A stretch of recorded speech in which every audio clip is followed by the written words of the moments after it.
지금부터 지정 토론과 전체 토론 순으로 이어가도록 하겠습니다.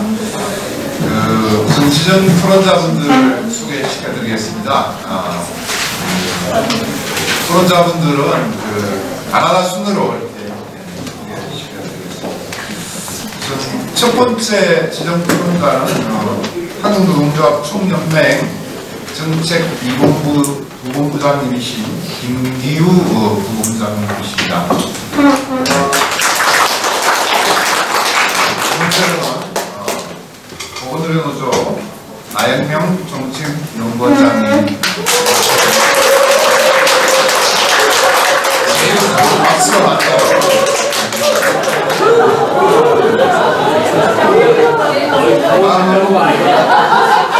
전국 동성노조 오기영 정책국장님.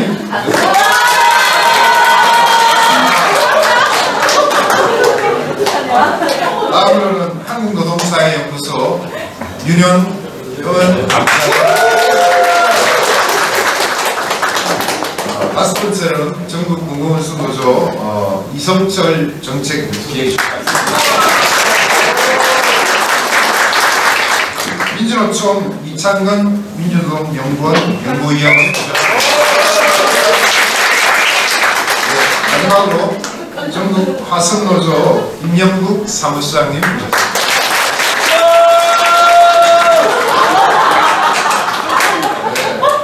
제일 마지막이 자, 지정 토론자분들 약 7분 내로 이렇게 짧게 토론해 주시기 바랍니다. 그럼 제일 먼저 김기우 한국노총 정책 제2본부장님 지정 토론을 듣도록 하겠습니다. 네, 방금 소개받은 한국노총 정책 2본부 부부장입니다. 만나서 반갑고요. 여기 토론자로 온 분 중에 100은 저 혼자인 것 같습니다. 네, 제가 인사드릴 때만 한 적이 없었는데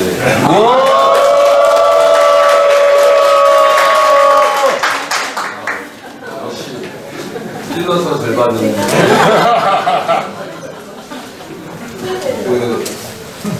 제가 아까 말씀드린 대로 100이라고 말씀드려서 39주년 주신 거를 100일 축하해 드려야 되겠습니다. 축하해 인사 말씀드리고요.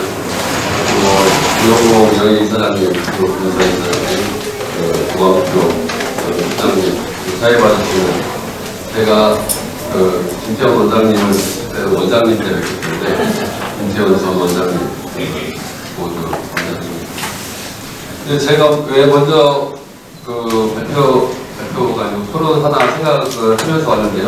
어제 이제 제료직을 받아서 했는데 제 내용이 좀 총론적인 게 제일 많고 그리고 100이니까 먼저 하라고 그러면은 우리가 다 채우겠다 뭐 그런 구성이 아닌가 그렇게 생각을 하면서 왔습니다. 혹시 뭐 여기 사례 5개 중에 하나는 금융노조 사람이 다 1명 왔으면 좀 덜 외로웠을 텐데 혼자 여기 와서 저는 역시 한국노총 내 배를 처리사다.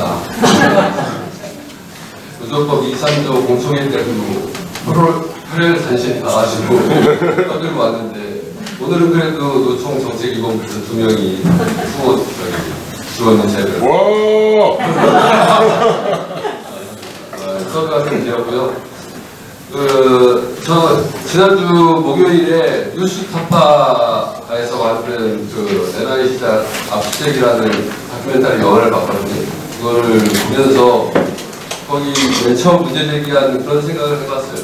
과연 노동조합은 지금 뭐 하고 있는 거지? 뉴스타파 같이 생긴 지 얼마 안 됐고 떳떳이 당당히 한 정권을 침몰시키는 그런 탐사보도의 주체가 됐는데 주식력과 지정적 안전력이 있음에도 불구하고 노동조합은 무엇을 하고 있나 그런 생각이 들었습니다. 그런 측면에서 선별노동운동을 한번 보는 것도 의미가 있겠다 그런 생각을 해서 토론문을 작성하게 됐고요. 그래서 물론 정보통신 기술이 발달하기 때문에 뭐 SNS가 발달하고 유튜브 같은 게 전달 매체가 발달하니까 그 뉴스타파 같이 탐사보도를 하는 것도 예전에 생각도 못했죠. 어디 그 공영방송도 아닌데 어떻게 그 뉴스를 보도합니까? 그런데 지금은 그런 시대가 아니니까.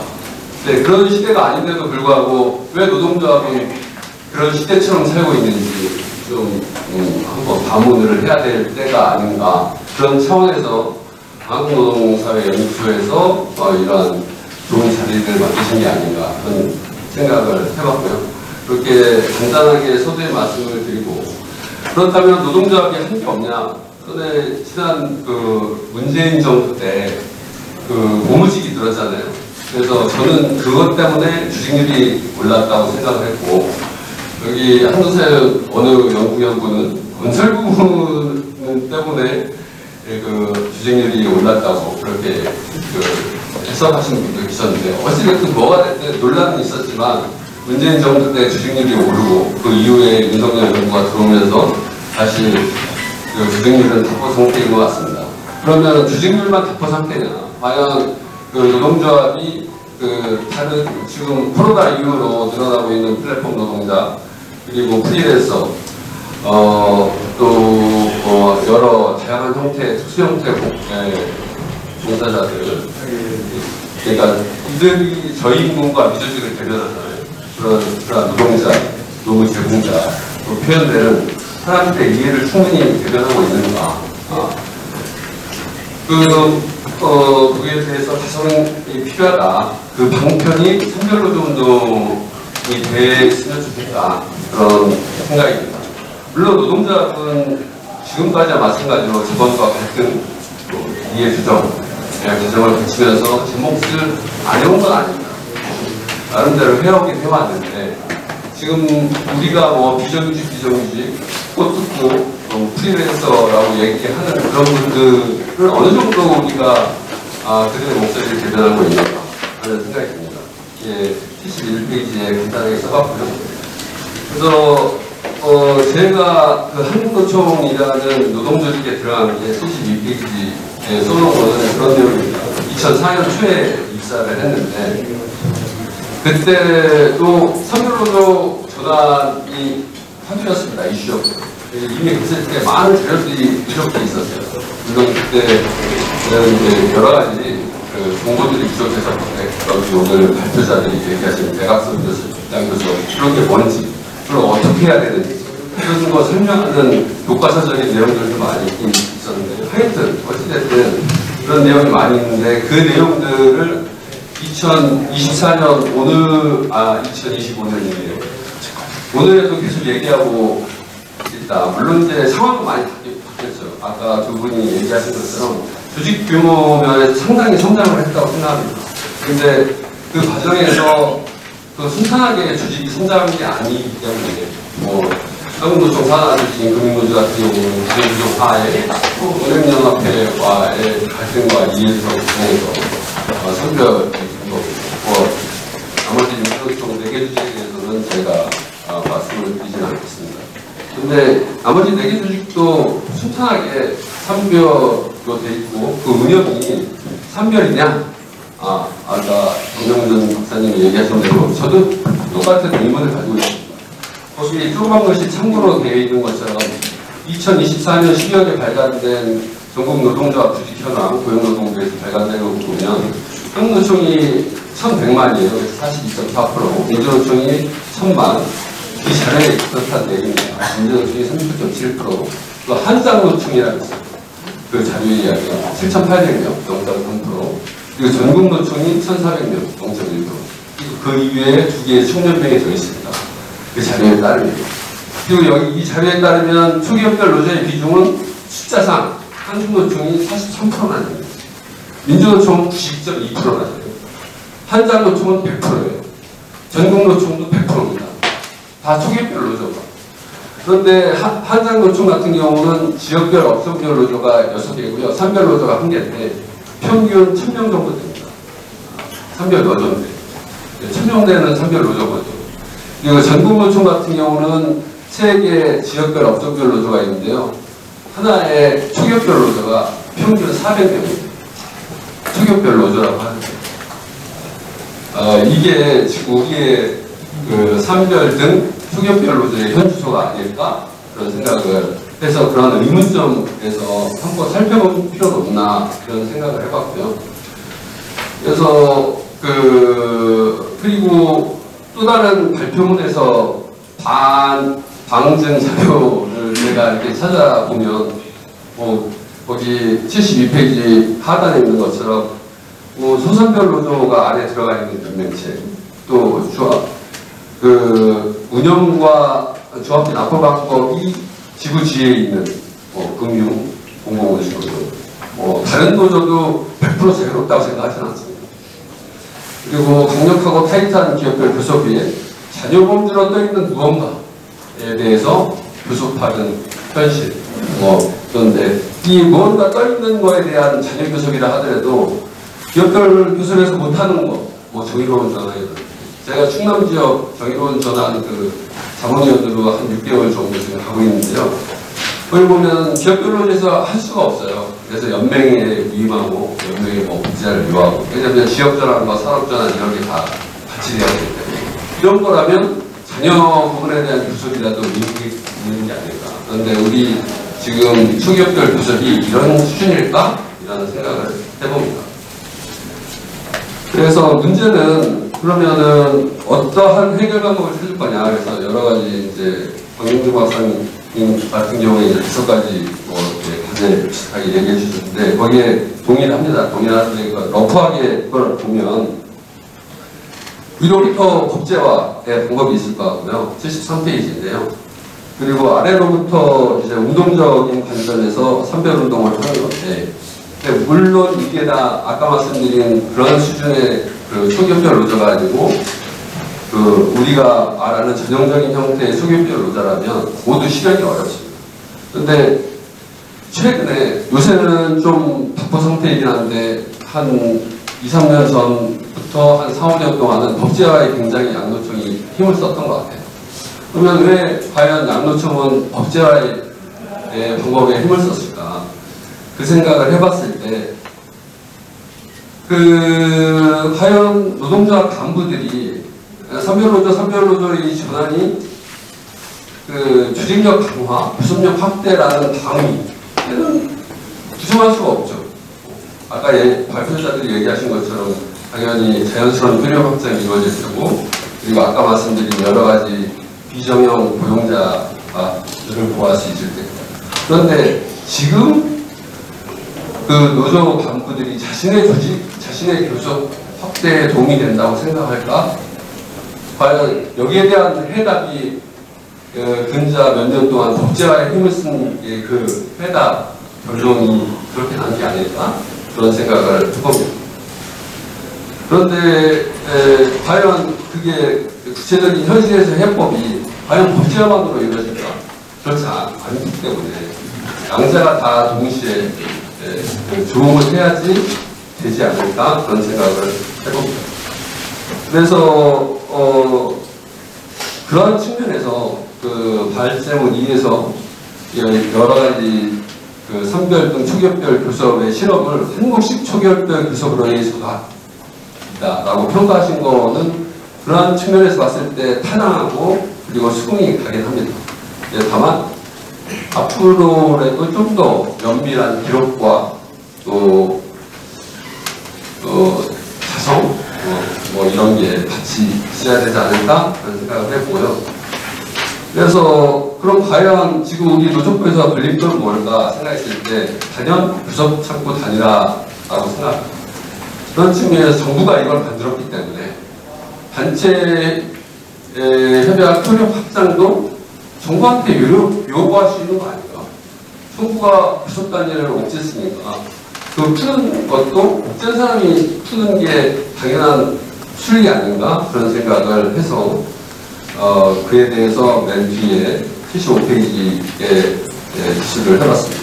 74페이지 앞에는요, 한국노조 같은 경우에 경사노위의 사회적 대화에 들어가고 있기 때문에 2020년도에 근로자 대표 개선에 대한 노사적 합의 과정에서 근로자 총회 라는 걸 만들어보자. 그렇게 했어요. 그럼 아까 말씀드린 대로 관리인들이 교섭 창구 단일화라면, 그리고 축역별로 교섭을 한다면, 그럼 사업장 단위에서 필요한 근로조건 결정 여부는 어떻게 정해야 되느냐 하는 문제가 있기 때문에, 그래서 근로자총회에서 거기 예를 들어보는 것처럼 근로자총회에서 선출된 근로자 대표가 취업 규칙을 만들고 근로자총회에서 인준할 수 있지 않을까? 아니면 근로자총회에서 선출한 근로자 대표와 사용자가 취업 규칙을 공동으로 만들고 적용하면 되지 않을까? 뭐 이런 방법들 있을 수 있다. 그렇기 때문에 기업 단위가 정부가 얘기하는 것처럼 아주 스탠다드한 교섭 기준 뭐 이런 건 아니지 않느냐라는 생각이 들어서 짧게 적어봤습니다.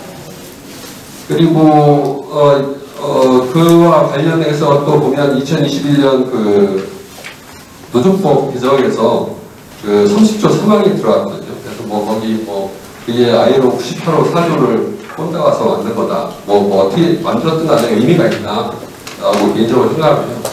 왜냐면 노사 자율적 교섭 방식을 담고 있습니다. 일단 노사관계에 있어서 노사 자율의 틀을 제공할 수 있다. 그런 측면에서 필요하다. 그리고 또 한국노총의 명패를 달고 왔기 때문에 그럼 한국노총은 어떤 주장을 하느냐 또 말씀 안 드릴 수 없어서 거기 74페이지의 하단에 되어 있습니다. 그래서 사회 연대적 교섭 측의 확립 또 이를 통한 노조 권리를 요구하는데 아까 말씀드린 대립 처리사 작던 노조법 2, 3조 입법 추진 그리고 초기별 교섭 측의 구축과 단체의 교류를 확산 교섭자치 교섭창구 단일화 폐지 근로자 제도 개편 노사 공동결정제 도입 이런 거를 민주노총과 큰 차이 없이 주장하고 있다라는 거를 말씀드릴 수 있겠고요. 이와 함께 효력 확장과 관련해서는 75페이지에 기술되어 있는 것처럼 이 노조법 30조 3항이 현역 98호 4조를 꼰다는 거라면 단체협약 효력 확장도 협약은 아니지만 권고 91호 그 밑에 협약이라고 되어 있는데 권고 제5조에 있는 내용 그대로 꽂아서 만들어 볼 수 있는 거 아니냐.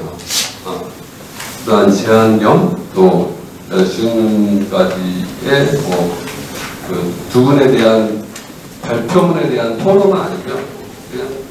그냥 압수수색이라는 다큐멘터리 영화를 보면서 들었던 생각, 평소의 생각을 간단히 적은 바를 말씀드리고 싶었다. 이렇게 대신하겠습니다. 기자입니다. 한국승에서는 혼자 오셨다 그러더니 박수 따로 받으시죠. 제가 첫 토론자라 가지고 시간 제한까지 안 했습니다. 그래서 좋은 말씀 많이 해주실 거예요. 다음 토론자분들은 나머지 분들이 많기 때문에 지정된 시간을 지켜주시면 좋겠습니다. 자, 그럼 이어서 오늘은 노조 나영명 정책연구원장님의 지정 토론을 듣도록 하겠습니다. 네, 반갑습니다. 역시 이 전문가는 좀 다르다 이런 생각을 들었는데요. 발제 두 번 해주셨는데 저희들이 한 30년 동안 이제 개별 기업 노조에서 시작해서 산별 노조 운동으로 쭉 발전을 시켜왔는데 아마 민주노총 한국노총 다 합치면은 한 5, 60개 정도 산별연맹이 있는 것 같습니다. 근데 그건 이제 각각의 구슬들을 잘 끼워서 뭔가 보배를 좀 만들 조짐을 좀 보이고 있다. 이런 좀 생각이 들었는데 계속해서 이런 정보를 좀 많이 해주셨으면 좋겠고요. 어쨌든 좀 전문 연구자 입장에서 보면은 좀 답답하지만은 우리 한국의 노동운동이 산별 노조운동의 길로 끊임없는 모색을 하면서 가고 있다. 그것도 다른 어느 나라에서 정형화된 형태로 볼 수 없는 한국형 산별 노조의 길을 가고 있다. 이런 차원에서 계속 좀 조망을 해야 될 것 같고요. 저는 이제 조정력 강화 그리고 교섭력 확대 두 가지 측면에서 현재 우리가 좀 고민하고 있는 것 그리고 산별노조 운동이 한 번 더 도약하려면 어디 지점을 좀 돌파를 해야 되는가 그걸 중심으로 말씀을 드리겠습니다.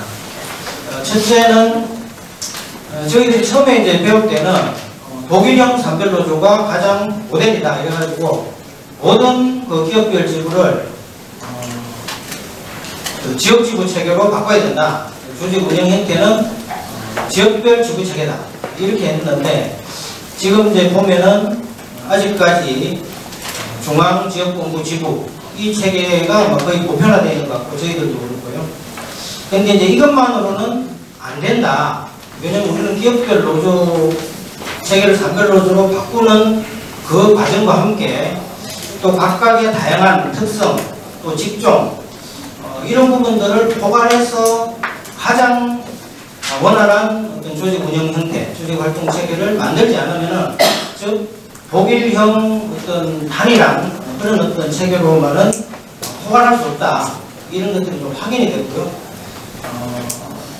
역시 답답하고 먼 길을 가야 되기는 하겠지만은 그런 어떤 현실적인 특성, 조건 이런 것들을 고려해서 가장 잘 운영할 수 있는 그런 조직 체계로 계속적으로 발전시켜 나가야 된다. 이게 저희들이 내린 결론이고 또 그렇게 가야 될 것 같습니다. 이게 산별노조의 집중성, 통일성 이런 것을 담보하면서도 또 다양한 현장의 이해와 요구를 담아낼 수 있는 그릇을 또 동시에 발전시켜 나가는 그런 길이다. 이렇게 고민하고 있고요. 두 번째는 이제 산별노조, 기업별 노조 두 가지의 장단점을 이야기를 하면서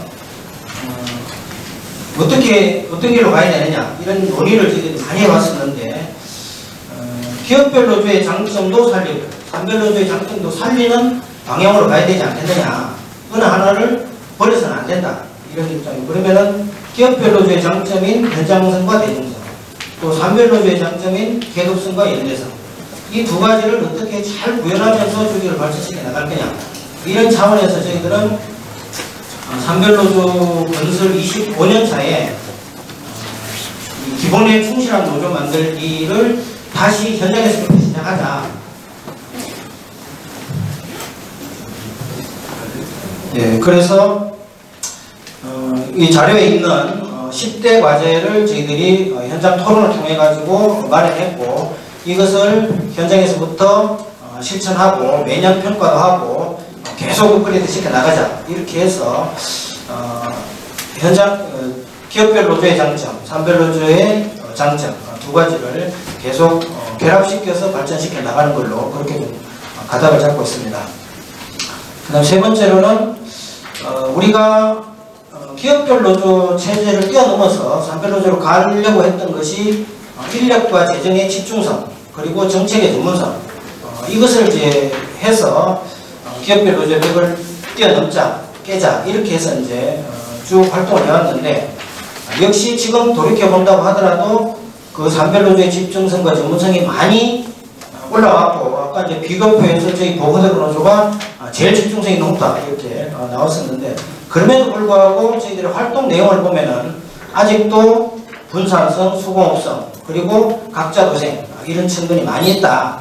이것을 극복하는 게 과제라고 보고 저희들은 이제 정책 생산력에 있어서 정말 사용자와 정보를 압도할 수 있을 정도의 어떤 내용을 만들어내는 그런 정책에 있어서의 집중성. 그 다음 교섭은 이따가 좀 더 말씀을 드리고요. 그 다음 교육을 각 지부별로 열심히 하고 있는데 정말 산별노조 의식을 가진 산별 간부를 양성하는 것을 정말 체계적으로 정착시키고 있느냐 이런 측면에서는 여전히 갈 길이 멀다 이런 것이고 그 다음 조직화 사업도 아까 뭐 3배, 4배, 5배 이렇게 성장은 했지만은 전체 우리 보건의료 산업에 종사하는 노동자가 100만 명이라고 할 때 이제 겨우 8만 8천이기 때문에 이 전략 조직과 사업에 있어서의 집중성, 전문성도 여전히 더 제고시켜 나가야 될 그런 영역이다 이렇게 좀 고민하고 있습니다. 교섭 측면에서는 두 가지를 말씀드리고 싶은데요. 하나는 이제 기업별 노조에서 산별 노조로 가려고 하다 보니까 그리고 조직에서의 다양한 이유와 요구가 있다 보니까 교섭 형태가 사용자, 정부, 그 다음 사회적 교섭 이 영역도 굉장히 다양할 수밖에 없고 전체 사용자를 대상하는 것과 특성 사용자를 대상하는 것과 이렇게 또 다양하게 할 수밖에 없고 의제와 관련해서도 임금에서 노동 조건 그리고 전체 어떤 뭐 표준 어떤 단체별 체계라는 이런 내용들까지 굉장히 다양하게 그러다 보니까 교섭 체계라는 것이 굉장히 중층적으로 동시에 발전시켜 나갈 수밖에 없다. 그렇기 때문에 뭐 2중, 3중 교섭 뭐 이런 이야기도 하고 그렇기는 하지만 그렇게 갈 수밖에 없다.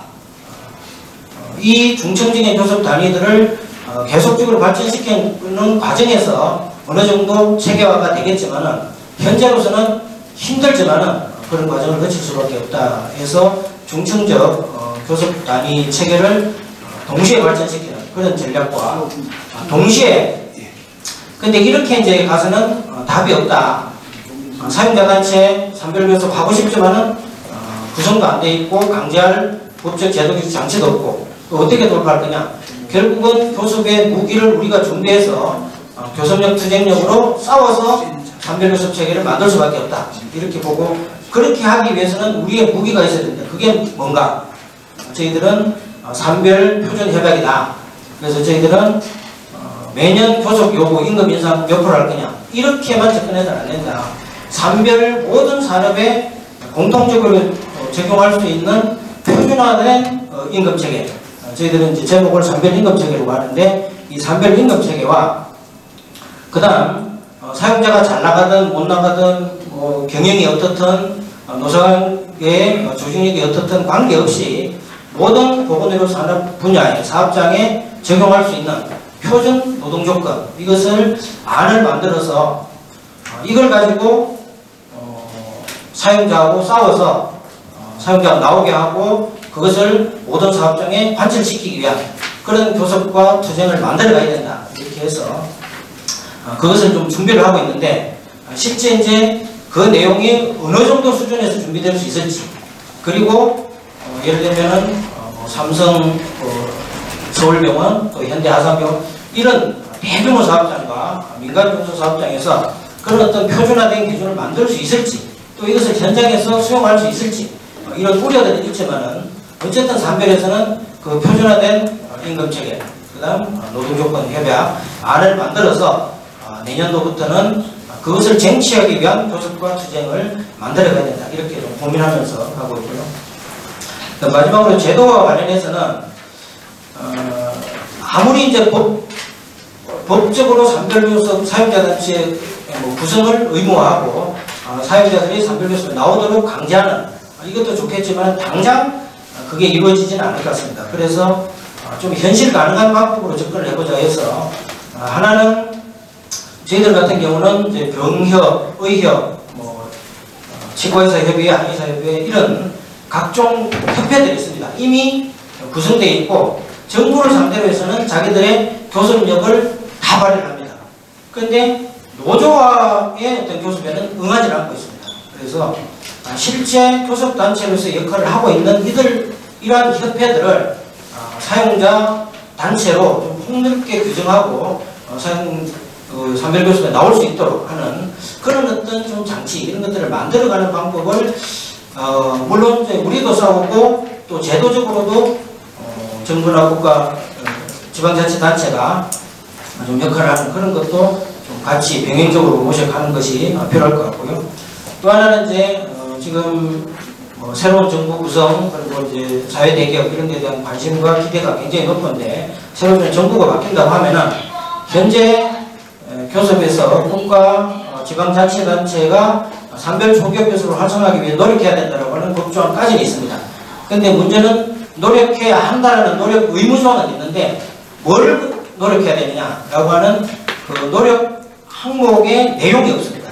그래서 그것을 좀 법에다가 담는 이런 활동을 하고 정부와 지자체도 이번에 좀 정부가 바뀌면은 그런 작업을 좀 할 수 있도록 하는 역할을 좀 해야 될 것 같습니다. 그래서 산별교섭, 초기업교섭에 대한 파악 조사, 또 교섭 방식에 대한 선택, 지원 계획, 그 다음 전담기구 구성 이런 것과 관련해서 법에 담는 그런 역할을 했으면 좋겠고요. 마지막으로 오늘 이제 토론에 오늘 많이 오시기도 하고 호응도 굉장히 좋아서 산별노조 운동이 죽지 않았구나, 더 열심히 해야 되겠구나 이런 생각을 하는데 그렇게 하기 위해서는 두 가지로 해서 좀 총연맹 차원에서 개별 산별 연맹들의 각자 도생적인 활동으로 이렇게 내버려 두지 말고 적어도 1년에 한두 번 정도는 워크숍도 하고 연말에는 좀 평가대회도 하고 이렇게 해서 산별 노동운동을 정말 우리가 밀고 가야 될 미래 노동운동의 전략이다. 이런 차원에서 좀 접근해서 그렇게 좀 활성화시켜 나갔으면 좋겠고요. 또 하나는 좀 싱크탱크, 그래서 산별 노동운동이 각자 도생적으로 이렇게 알아서 준비하는 이런 방식이 아니라 정말 전문가 그리고 노조, 총연맹 모두가 좀 모여가지고 한국의 산별노동을 어떻게 발전시킬 거냐 이런 좀 고민을 하는 그런 단위들을 좀 만들면 좋겠습니다. 구체적으로는 각 총연맹별로 그 정책자문위원회 이런 것들을 구성을 해서 거기에서 좀 다뤄나가는 것도 좋겠고요. 또 정책연구소나 연구원들이 다 같이 모여가지고 아예 좀 체계적인 어떤 연구 사업을 공동을 해보자. 이런 것도 좀 좋은 방법일 것 같고, 아니면은 아예 네트워크 포럼을 좀 만들어가지고 집중적으로 이 부분에 대해서 파고 들어가서 뭔가 좀 결실을 맺어나가는 이런 활동을 했으면 좋겠습니다. 고맙습니다. 그 산별조 운동 발전을 위한 산별조 혁신강화 기획단 그리고 싱크탱크 네트워크 구축 이런 구체적인 제안까지 해주셨네요. 그러면 이어서 금속노조 오기영 정책국장님의 시장 토론을 듣도록 하겠습니다. 네, 금속노조 오기영입니다. 오늘 약간 이제 발전운동 그런데 산별노조 운동이 정체됐다 이런 얘기가 엄청 많은데, 근데 오늘은 산별노조 운동은 그래도 진화하고 발전하고 있다 이제 그런 취지잖아요. 근데 제가 쓴 거는 그런 취지가 아니어서 좀 죄송하고요.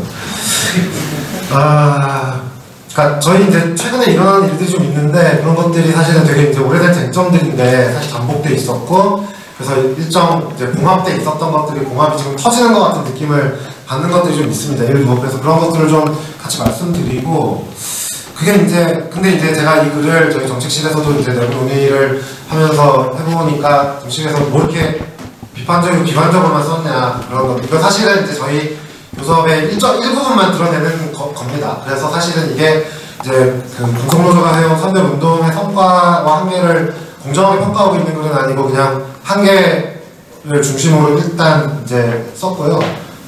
일단 그러니까 깨진 독에 물을 채우려면 물을 많이 붓는 것도 중요한데 이제 새는 데를 막는 게 중요하다는 취지로 좀 이해를 해주시면 좋겠습니다. 86페이지인데요.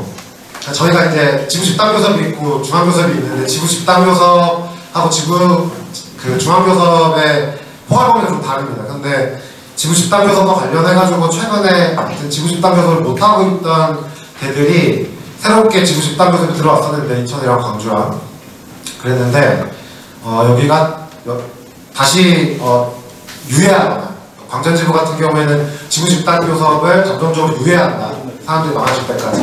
이렇게 했고, 인천지구는 작년 지구 집단 교섭을 아직 상견례 한 번밖에 못했습니다. 그러니까 주요 사업장들 이슈도 있고 여러 가지가 겹쳐서 그런 건데, 그러기도 하고, 중앙교섭도 사실 이제 금속노조 처음 시작했을 때는 100개 조금 넘는 사업장 시작했다가 이명박한테 노조 파괴당하고 나서 확 줄었다가 다시 좀 복구해가지고 지금 한 70개쯤 되는데, 근데 그 중에 작년에 경남 지역을 이끌던 사업장이 도저히 못하겠다 이러면서 회비를 안 내는 방식으로 제명이 됐습니다. 그러니까 올해에 거기를 따르던 5개 다른 이제 지회들도 중앙교섭의 그 사용자 협의회 회비를 안 내고 임원 선출도 안 하고 아무것도 안 하고 있습니다. 아마 제명될 생각인 것 같은데.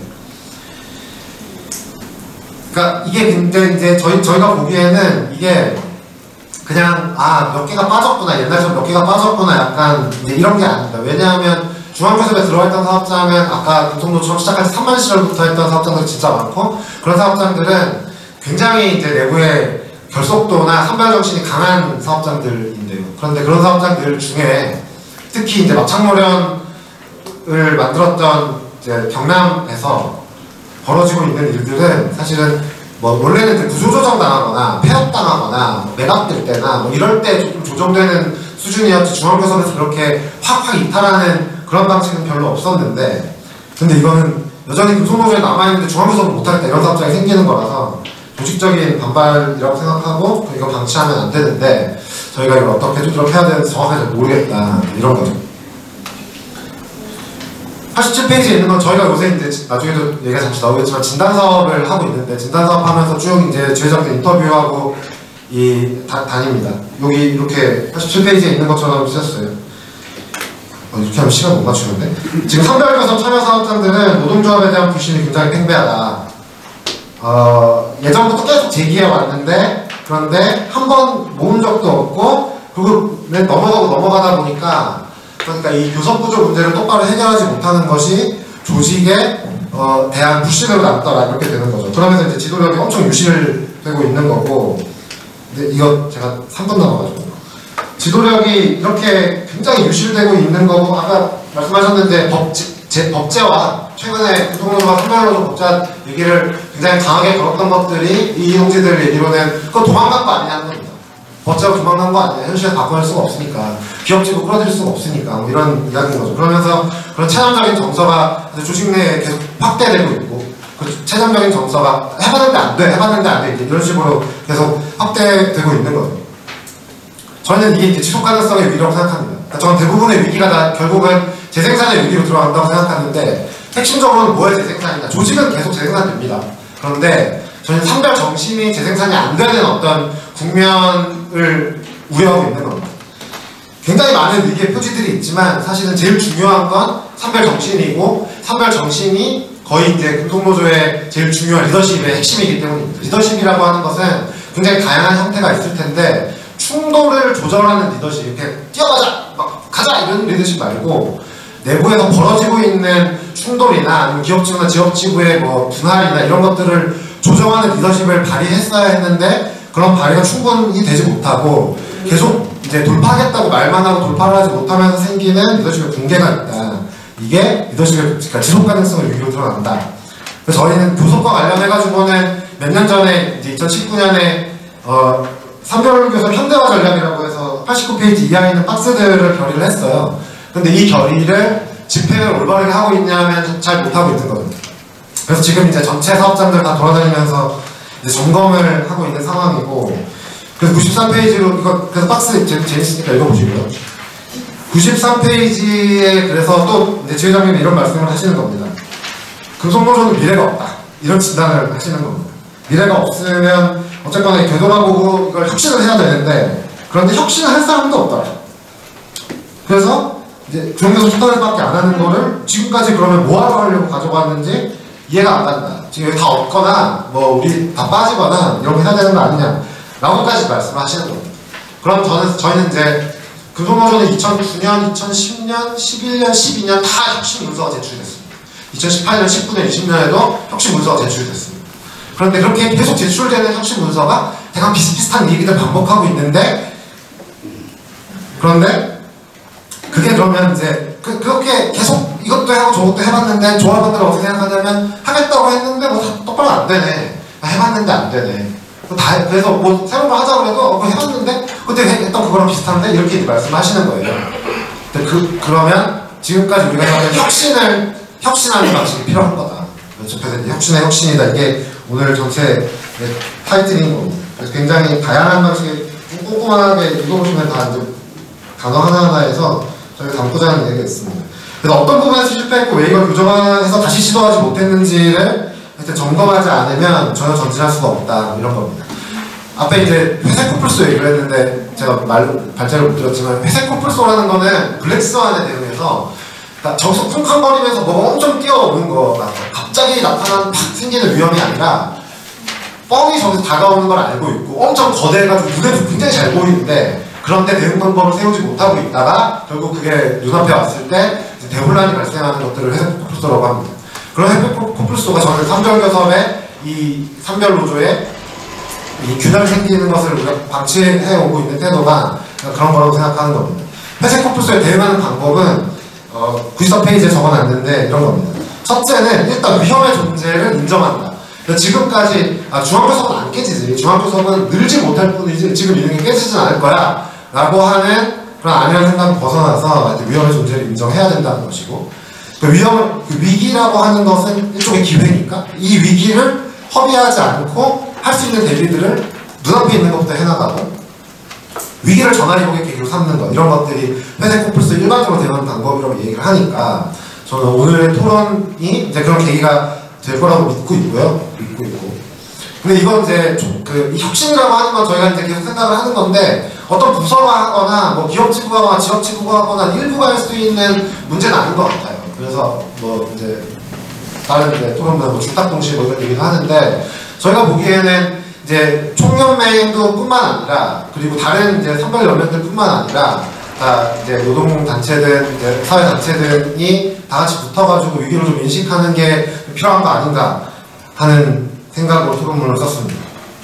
이상입니다. 예. 수고하셨습니다. 예. 제일 우리 출범 때 제일 강력했던 우리 금속노조와 상별노조 운동에 있어서는 어떻게 보면 정책에 좀 빠져있는 그리고 혁신이 혁신되지 않는 그런 부분에 대해서 말씀하시면서 새롭게 총연맹과 노동단체 등등이 함께 새로운 대안을 같이 모색했으면 좋겠다는 말씀을 주셨습니다. 자, 다음은 이어서 노동사회연구소의 윤현 감사님으로부터 지정 토론을 듣도록 하겠습니다. 예, 반갑습니다. 윤현입니다. 저는 제목을 무늬만 산별, 줄탁동시로 산별노조의 진화를 이렇게 잡아봤습니다. 그래서 뭐 빛 좋은 게살뿐이야 그런 건 아니고 산별노조는 달걀이다, 알이다. 그래서 안팎에서 잘 껍질을 깰 단계가 된 것입니다. 부화의 시기가 지나고 껍질을 깨는 단계에 온 것이 아닌가. 그런 의미에서 오늘 우리 두 발제자가 해주신 성장과 진화의 과정에 있는 것이다. 이렇게 판단을 합니다. 그런 관점에서 산별노조가 양적으로 정책적으로 질적으로 성장해 왔다는 이민규 소장님의 분석에 동의를 하고요. 그리고 우리 지금 이제 이 껍질을 깨기 위해서 필요한 과제는 산별교섭에 대해서 보다 다양화, 유연화, 중춤화해야 된다는 박명준 박사님의 의견에 동의를 합니다. 그리고 두 발표문을 읽으면서 이제 무늬만 산별 뭐 이런 좀 부정적인 표현들보다는 이제 뭐 줄탁동시 이제 안팎에서 이 알을 깨어서 생명을 키워내는 이런 단계에 온 것이 아닌가. 줄탁동시라는 말이 좀 생각이 났습니다. 저를 이제 토론자로 좀 초청해 주신 것은 물론 제가 연구소 주최측이기도 합니다만은 이제 해외의 노조에 대해서 상대적으로 여러 가지 경험이 있어서 그런 관점에서 좀 토론을 부탁을 하신 것 같고요. 저희가 이제 산별노조를 만들 때 뭐 독일, 뭐 이런 유럽 모델 이런 것들을 많이 참고를 하고 그런 쪽으로 이제 전략을 좀 받아가면서 세웠지만은 실제로 우리가 이해했던 독일이었던가, 우리가 이해했던 유럽의 산별노조였던가, 아니 우리 머릿속에만 존재하고 현실은 달랐던가, 이런 문제에 대해서 박명준 박사님이 잘 지적을 해주신 것 같습니다. 그리고 저는 이제 주로 동남아 노조 간부들을 만날 기회가 많은데 전형적인 기업별 노조들의 운동이고요. 그리고 좀 인도네시아에 이렇게 운이 좋은 나라들 같은 경우에는 아니면 열심히 하는 나라들 같은 경우에는 산별연맹으로 좀 묶여있기도 하지만 대부분 상급단체가 빈약하고 기업별 노조 수준에서 지도부가 열심히 하면 투쟁을 하다가 몇 년 만족하다가 그 지도부가 해고를 당하거나 그 지도부가 이제 임기가 끝나거나 하면은 기업별 노조가 무너지는 그런 상황들을 많이 목도를 하고 있습니다. 그런 아시아의 이런 노조관계나 노동조합 운동의 상황을 볼 때 제가 어느 토론회 자리에서 한국의 노동운동은 천국과 같다 이런 좀 표현을 한 적이 있는데요. 그 천국과 같다는 그 근거가 바로 우리 강력한 상급단체, 산별연맹을 넘어 산별노조로 이행하고 있는 문제 이제 이런 그 산별노조 운동이 아닌가 생각이 됩니다. 제발제목 96페이지를 보시면요. 일단은 그 1998년에 보건노조가 출범한 이후에 당시에 민주노총 조합원이 60만 명이었고 그 중에 24%, 25% 안 되게 산별노조원이었는데 14만 명이 있습니다. 근데 지금 금속노조만 18만 명 산별노조원이 되었고 다른 그 산별노조들도 2~3배, 5배 이렇게 조합원이 증가를 했고 그에 맞춰서 노조의 재정도 크게 증가를 했는 것 같습니다. 그래서 기업에 있던 자원의 절반 이상이 상급단체로 올라오는, 산별 중앙으로 올라오는 그런 성과들이 있었고요. 이런 것들이 한국산별노조가 갖고 있는 성취가 아닐까 생각이 됩니다. 100% 올리는 게 좋을까라는 의견도 있는 것 같은데, 말레이시아나 남아공을 가보니까 100% 올려가지고 중앙에 100%를 장악하니까 현장이 공동화되는 그런 문제가 있었습니다. 그런 측면에서 현재 한국에서 채택하고 있는 5대5, 물론 이제 중앙으로 올라와서 집으로 5가 내려가지만은 5대5가 현장도 활성화하면서 또 그 현장의 자원을 기업 밖으로 특히 취약한 노동자들을 지원하고 조직하는데 산별노조가 활용할 수 있다는 점에서 성취라고 생각이 됩니다. 그리고 저희가 아무래도 이번 내란 사태가 왜 일어났느냐, 윤석열 대통령이 변명을 하면서 3대 반국가 단체 때문에 그랬다. 첫 번째는 야당, 민주당일 거고요. 두 번째는 노조, 세 번째는 언론이라고 했습니다. 그래서 우리가 뉴스타파처럼 못했지만 내란을 끌어낸 동인이 되기도 했다. 그런 것들이 결국 기업별 노조가 아니라 산업별 노조 운동이라는 성취 속에 있기 때문에 국가 권력, 최고 통치자도 거기에 대해서 불만을 가졌던 게 아닌가 그런 생각을 해봅니다. 그리고 97페이지입니다. 산별노조 조직 전략도 이제 진화를 해왔다고 봅니다. 발표되었듯이 다양한 그런 시도들이 있었고 성공도 있고 좌절도 있지만 그 속에서 굉장히 소중한 경험들을 갖고 있다고 보고요. 그 속에서 이제 처음에는 지역 중심 아니냐, 그리고 이제 기업을 해체하고 그 현장위원 제도 같은 것들을 해가지고 초기업별로 어떻게 해야 되는 거 아니냐 이런 것들이 있었는데, 경험 속에서 결국 기업보다는 산업 업종 이런 중심이고, 또 기업도 이걸 해체할 대상이라기보다는 우리 현장 자원 권력을 갖고 있는 그런 어떤 투쟁의 장소라는 것이 확인이 된 것 같고요. 그리고 대기업이 갖고 있는 자원들을 굳이 해체할 필요가 없이 어떻게 하면 산별노조로 집중시켜서 잘 활용할 수 있을까, 그런 고민들을 하게 되었던 사업 한세기가 아닌가 생각이 됩니다. 98페이지에 보면 교섭 전략도 진화해 본 것 같습니다. 지역 중심의 협약 이런 것들이 처음에는 좀 고민이 들다가 현재는 다양하고 유연하게 지역, 분과, 업종 특성, 그리고 심지어는 대각선 이런 것들이 이제 다양하게 시도가 되면서, 문제는 어떤 형태, 고정된 형태의 교섭 구조를 갖는다기보다 더 많은 노동자들에게, 더 많은 사업장의 단체 협약을 확대시키는 것이 목표고, 그런 어떤 방향에서 산별노조가 중앙으로 집중된 자원을 가지고 다양한 시도를 해왔다는 측면에서 의미가 있는 것 같습니다. 물론 기업별 교섭의 교섭장, 자기장 혹은 영향력 하에 있는 건 사실이지만 점점 벗어나고 있다라고 생각이 되고요. 99페이지입니다. 독일제 산별중앙협약 문제, 우리 호국장님이 좀 말씀을 해주셨는데, 하여튼 산별노조가 모든 자기 사업장들을 커버하는 그런 협약을 가진 나라는 없는 걸로 제 경험상 확인이 되었습니다. 그래서 박명준 박사님이 말씀해 주셨던 독일에서도 87,000개가 있고, 99페이지 표를 보시면은 2024년에 독일에서 6,000개 정도의 새로운 단체 협약이 체결되었는데, 그 중에 한 70% 정도의 4,000개 넘는 게 이제 기업 협약입니다. 물론 이건 대각선 교섭으로 됐지만, 그래서 이 다양한 이 노력들이 이루어지고 있다. 그래서 현실에 맞게 또 역량에 맞게 이 교섭 구조를 짜고 하고 있더라라는 것들을 확인할 수가 있었습니다. 그래서 101페이지를 보시면 이제 기업별 노조의 DNA를 갖고 우리가 출발했는데, 이걸 제거할 수 있느냐, 잘 아시듯이만 이 DNA는 제거할 수 있는 게 아니고 진화하는 것이고, 이걸 어떻게 이제 재배열을 하느냐, 주체적 노력과 몇 가지 환경에 의해서 우리가 DNA에 긍정적인 영향을 줄 수가 있을 것 같은데, 그런 다양한 노력들이 시도되어 오면서 기업별 노조주의 DNA가 산별노조의 DNA로 점점 진화하고 있는 게 아닌가 생각이 됩니다.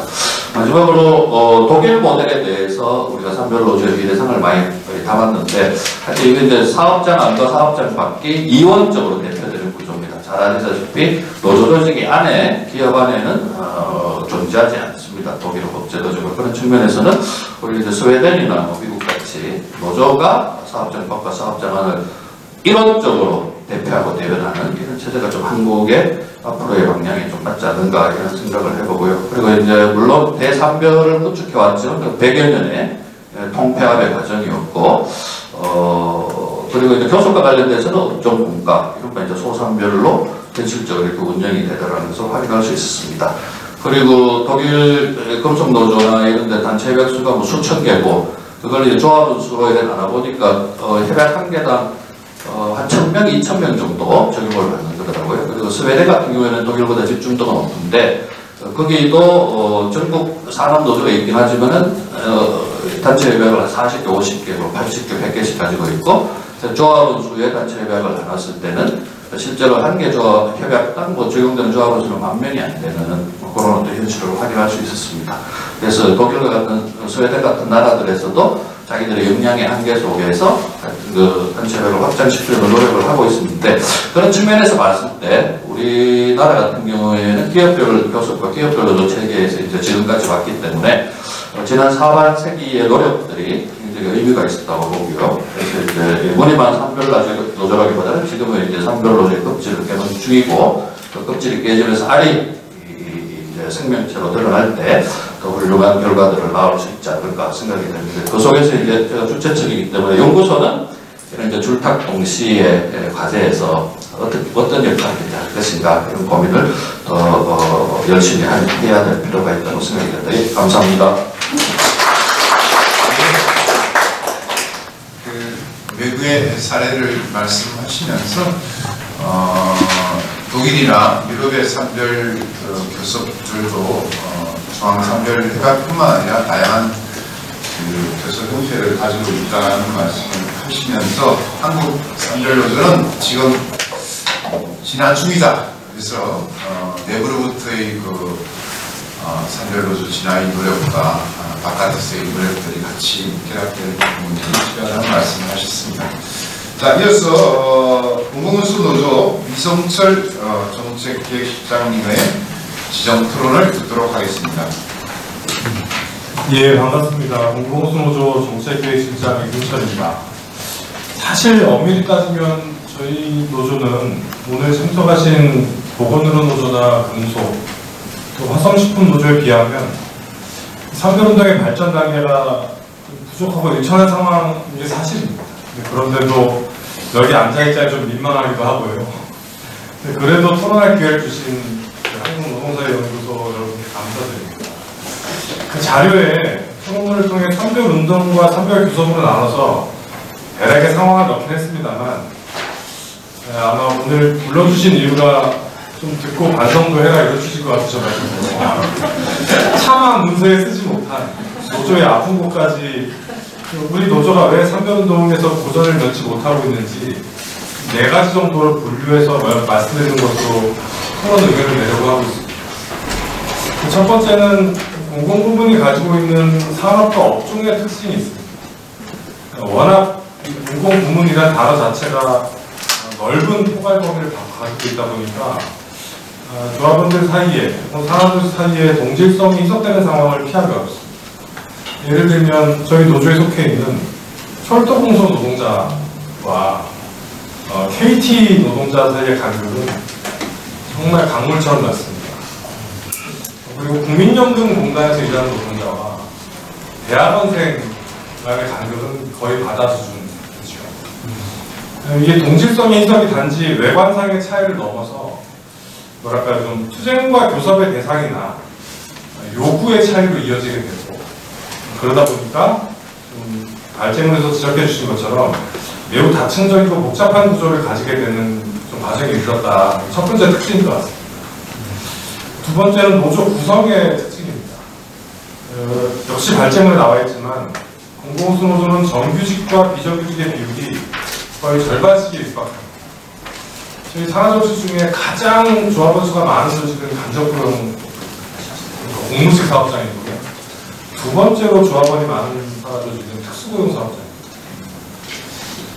근데 정규직과 비정규직의 비율이 비슷할 정도로 점유율이 같은데 사실 민노총 내 통상의 비정규직 노동자들이 조직되는 경로가 어떤 비정규직이 다수 있는 산별에 가입하는 방식인 것에 비춰보면 많은 차이가 있는 것이죠. 이게 사이좋게 지내고 잘 흘러가면 아름답고 좋은데요. 그렇지 못한 경우가 많습니다. 예컨대 대부분 원화청 관계로 정규직, 비정규직 조합원들이 얽혀있다 보니까 교섭을 풀거나 투쟁을 하는 과정에서 갈등이 쉽사리 생기고 이게 갈등이 해결되지 않고 봉합된 채 시간이 지나면 조직의 흉터처럼 남습니다. 그래서 조직 내 갈등이 잔존하는 상황에서 판결 완성으로 가는데 어려움으로 작용하는 것도 어찌 보면 당연한 일이 아니겠는가 싶습니다. 세 번째는 저희 노력의 한계도 분명히 있습니다. 발표에도 나와 있지만 공공노조는 공공선별을 대문발차하면서 이후 연맹과 통합 운영하면서 선별을 완성한다는 딱 들어도 나이브한 계획을 세우지 않았습니다. 근데 통합 운영을 하려니까 조합이나 의결기구의 구성 배치나 이런 것들에 선별 전환 조직과 미전환 조직의 차이를 두지 않는 결정을 내립니다. 이게 물론 선의로 시작했겠죠. 통합 운영을 좀 촉진하고 조직 운영을 잘 해보기 위해서는 결정을 했을 텐데 실제로는 산하 조직들 사이에서 야 이거 전환 하나 안 하나 우리가 차이가 없네 라는 결과가 나타나요. 그게 페널티든 인센티브든 전환 조직과 미전환 조직의 차이를 두는 형태로 좀 밀어붙이는 과정들이 필요했는데 이 결정, 저는 개인적으로 이 결정이 선별운동의 속도, 탄력을 낮춘 핵심적인 요인이라고 생각을 합니다. 네 번째는 공공부문 노동조합들의 교섭 구조의 특징이 있는데요. 저희는 정규직, 비정규직 가리지 않고 공통된 특징 중에 하나가 정부 예산 지침이나 인력 지침 한 줄에 일터가 요동친다는 겁니다. 사업장 단위의 교섭이 가지는 의미가 별로 크지가 않아요. 아무리 마음이 곱고 노동자를 위해주고 싶은 사용자가 교섭장에 나와도 그 기관장이 결정할 수 있는 내용이 매우 제한됩니다. 그러다 보니까 12집중 이런 형태로 시간들이 많이 풀어오는데 저희 노조의 교섭 단위가 총 1,500여 개 정도가 돼요. 교섭을 맞출 수도 없고 시기를 집중하는 것도 사실상 불가능합니다. 그래서 결국은 그게 제도화의 길이든 아니면 실효화의 길이든 노조 교섭 없이는 산별노조 발전을 크게 기대하기 어려운 상황이라는 모두 동의하고 있고 그래서 두 번째 발제해 주신 우리 박명준 선생님의 산별교섭 이슈 관련된 내용들을 저희도 피부로 인식하고 있고 올해 발제를 제안해 주신 것처럼 좀 다양한 교섭 단위를 설정하는 업종 교섭 모델 확산을 주요한 과제로 3년 전부터 끌고 오고 있는 상태입니다. 예컨대 올해는 방송통신 업종에서 이걸 좀 해보려고 하고요. 환경부 산하기관이라든지 아니면 자치단체 공무직이라든지 이렇게 좀 소규모의 업종별 교섭들을 실질화하는 과정을 통해서 선별 교섭을 확산하기 위한 노력들도 병행하고 있는 상태입니다. 근데 제 슬픈 얘기만 들었는데 이게 막 선별운동에 절망하는 저희 노조 활동가들이 가끔 힘을 얻는 경우가 생깁니다. 대표적인 경우가 해외 공공부문 노조를 만났을 때 그러니까 저희가 이런 상황 막 설명하면서 큰일이다 이렇게 말을 거두면 국가를 막론하고 공공부문 노조들이 공통되는 고통이자 과제에 이걸 확인하게 됩니다.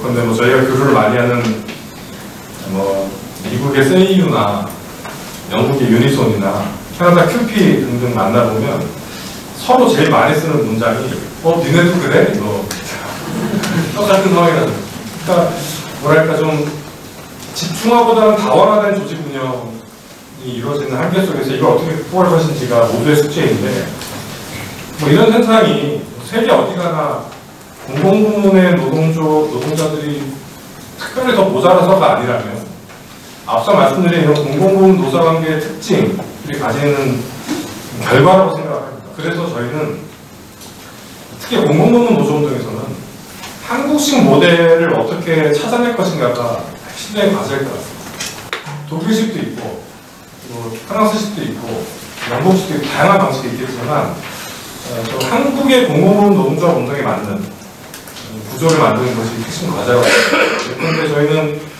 철도와 같은 전국 네트워크 사업장도 있고 같은 궤도 사업장이지만 기초단체 범위의 같은 운수 사업장이지만 기초단체 범위의 좁은 노동을 하고 있는 노동자들도 하나의 운수 선별이라는 형태의 선벽에서 일어나는 게 만만치 않을 수 있겠다 생각이 들고 그런 면에서 저희 내부에서는 업종 구획이 맞냐 지역 구획이 맞냐 이런 논란이 사실 그 의미가 없어지기도 합니다.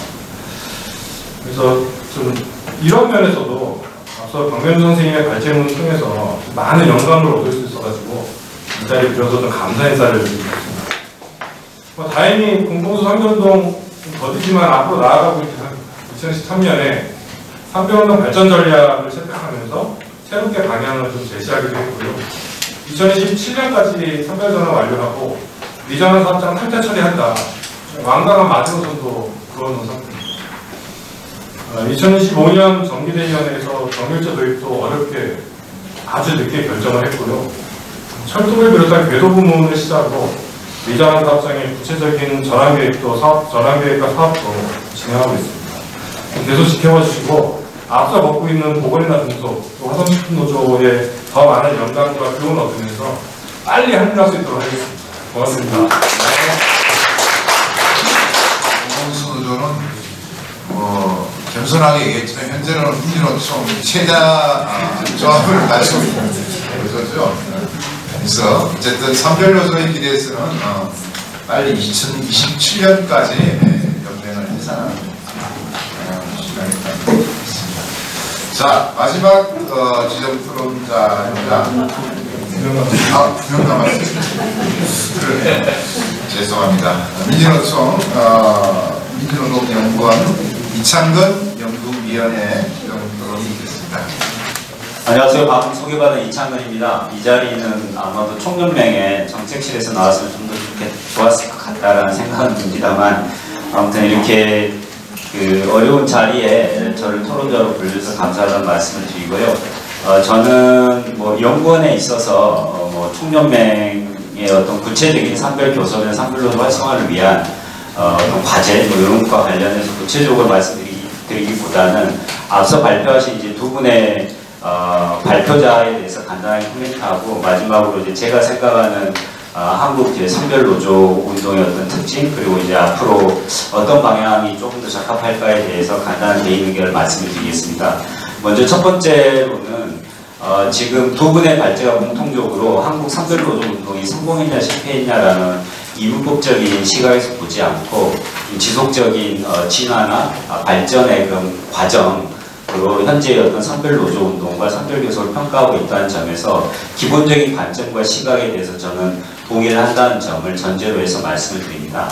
먼저 첫 번째로 한국 선별노조 운동의 어떤 궤적과 관련해서 이명규 위원회 발제문에서 간단하게 두 가지만, 아주 사소한 건데 두 가지만 말씀을 드리겠습니다. 기본적으로 이명규 위원회 발표는 기본적으로 선별노조의 조직 구조와 운영에 포커스를 맞춰서 발표 현황을 분석하고 특징을 분석한 걸로 그렇게 파악이 됩니다. 이 부분과 관련해서 특히나 조직 구조 관련해서는 세분화되어 있고 전문화되어 있고 그리고 공식화 되어 있는 과정으로 그렇게 평가를 하고 계시는데, 이거를 이제 들으면서 약간 건조한 느낌이 있었습니다. 왜 건조한 느낌이 들었을까라고 생각을 해보면, 결국은 한국에서 선별노조의 어떤 조직 구조 관련해서 역사적으로 가장 중요했던 논쟁점들이 있었는데, 그러한 논쟁점들이 현재의 한국 선별노조의 조직 구조와 운영에 어떻게 반영되었는가가 다소 부족하게 설명되면서 상당히 건조하게 평가한 거 아닌가, 이런 느낌을 받지 않았나 생각이 듭니다. 역사적으로 큰 조직구조 관련 쟁점은 두 가지였습니다. 아시겠지만 하나는 선별로도 전환하면서 기업별 노조, 즉 기업 단위의 조직을 어떻게 할 거냐, 기업별 노조를 해체하고 현장위원으로 대체할 거냐, 아니면 이제 그대로 지부, 지회, 부대로 존속시킬 것이냐의 이 쟁점이 좀 있었습니다. 요거는 이제 조금 이따 말씀을 드리겠지만, 이제 독일식 모델에 대한 해석을 어떻게 할 것인가와 이제 연관이 된 지점인데, 이 당시에는 현장위원 제도로 대체해야 한다라는 주장도 있었고, 그 다음에 지금 돌아가셨지만 김금수 전 이사장님을 중심으로 한 한노사연에서는 기업별 노조가 현장성이나 어떤 조합 내 민주주의의 어떤 근거지이기 때문에 그걸 해체하기보다는 어떤 전환한 어떤 다른 어떤 선별노조의 하부 조직 형태로 존속시키는 것이 더 효과적이다라는 주장을 한 바 있었습니다. 아무튼 이제 이러한 어떤 논쟁의 과정이 굉장히 치열했었는데, 그게 현재의 조직 구조에 어떻게 투영되는가가 분석 과정에서 좀 더 약간 디테일하게 분석이 되면 좀 더 좋았지 않았을까라는 좀 아쉬움이 있었습니다. 그리고 두 번째로는 재정 자원과 관련해서 이명규 위원께서는 소위 말해서 기업별 조직, 즉 지부의 중심성이 여전히 강하다. 특히나 이제 보고이나 금속 등도 소위 말해서 기업별 조직에서 50% 그리고 기업별 박 조직, 본조, 지부 포함해서 지역 포함해서 여기에서 이제 50%를 갖는 게 여전히 이제 기업 단위 지부의 어떤 중심성이 강하지 않냐 이제 이렇게 평가를 하셨는데 아시겠지만은 당시에 재정 자원에 중앙 집중하는 산별노조로 가야 된다라는 그 어떤 전략적 목표를 추동했던 가장 중요한 그런 동기였습니다. 왜냐하면 이제 산별노조가 어떤 그 머릿속에 있는 어떤 전략적 목표로만 있었던 것이 현실에 구현되기 시작한 결정적인 계기는 우리가 짐작하듯이 하나는 이제 IMF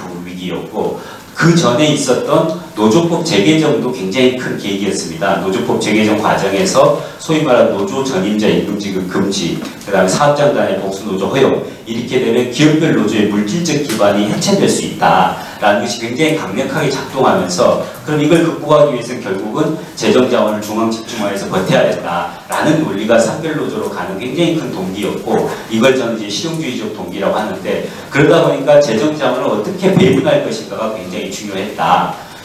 그런 상황에서 사실 당시에 5대5는 굉장히 혁명적이었습니다. 그렇다고 한다면 이게 거창화되어서 지금 현재 상태에도 대부분 5대5인데 그때의 5는 기업 단위에서 5를 쓰고 기업 단위 박, 그거는 본조뿐만 아니라 본조, 적립금, 지역 여기를 다 합해서 5를 쓴다는 건데 이거가 거창화되면서 현재의 어떤 재정 배분 비율이 현재 이제 정비가 된 것 같은데 이거를 이제 한 단계 더 업그레이드하는 것은 상당한 어떤 노력이나 이제 저항이 있을 수밖에 없고 그런 점에서 조금 단계적인 접근이 필요한 게 아닌가 이렇게 생각합니다. 두 번째로 교섭과 관련해서 두 가지를 말씀을 드리겠습니다. 하나는 독일 모델, 산별교섭 모델 관련해서 우리나라의 어떤 산별노조 모델은 독일 모델을 사실상 모델화해서 그거를 기본 베이스로 하지 않았나라는 이제 그런 의견이 강합니다. 이것과 관련해서 당시에 어떤 제가 이제 선배 활동가들을 만나서 좀 면접을 해봤는데 인터뷰를 해봤는데 사실은 독일 모델과 관련해서 그 모델을 참고한 건 맞는데 그거를 어떻게 보면 이제 하나의 어떤 우리가 반드시 따라야 할 어떤 그런 정형화된 모델로 사고하진 않았다라는 것이 이제 저의 결론이고 그러면 독일 모델 중에 어떤 거를 참고하려고 했냐라고 했을 때 교섭은 아니었습니다.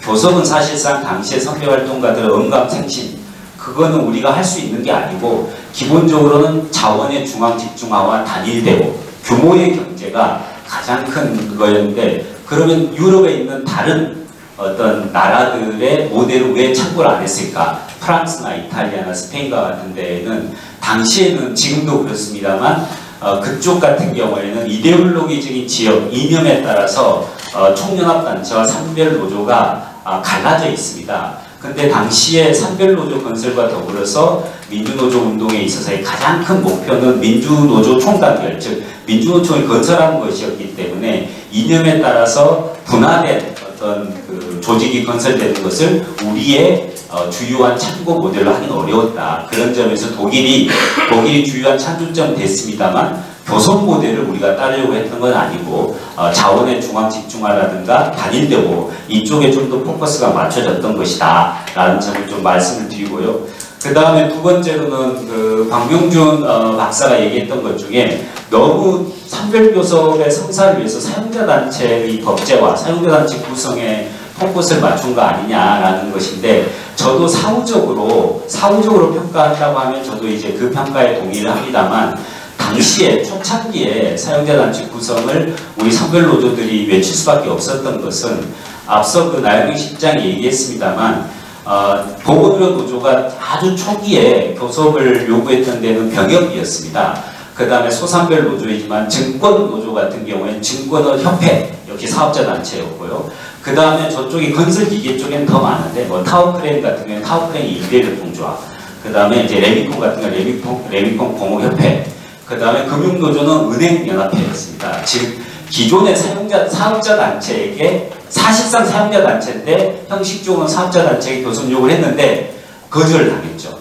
그래서 거절하지 못하게 노조법상 사용자단체를 구성해라라는 요구를 하게 되었다라는 거고, 그러다 보니까 이게 좀 더 경직화되면서 산별교섭은 중앙산별교섭으로 조금 이제 단일화해야 하고, 그 다음에 노조법상 사용자단체가 필요하다라는 식으로 이제 갔는데, 이거를 이제 한 단계 더 업그레이드 시키면 앞서 나영희 실장이 얘기했듯이 이미 구성이 되어 있는 사업자단체의 사용자단체성을 우리가 집요하게 문제 제기를 할 필요가 있다. 예를 들면 병역이라든가, 그 다음에 제가 가장 크게 요즘 좀 염두에 두고 있는 건 돌봄 노동자인데, 돌봄 노동자들의 어떤 처우와 관련해서 결정적으로 중요한 역할을 하는 위원회가 장기요양위원회입니다. 장기요양위원회는 공급자단체 중에 한 군데가 장기요양협회가 들어갑니다.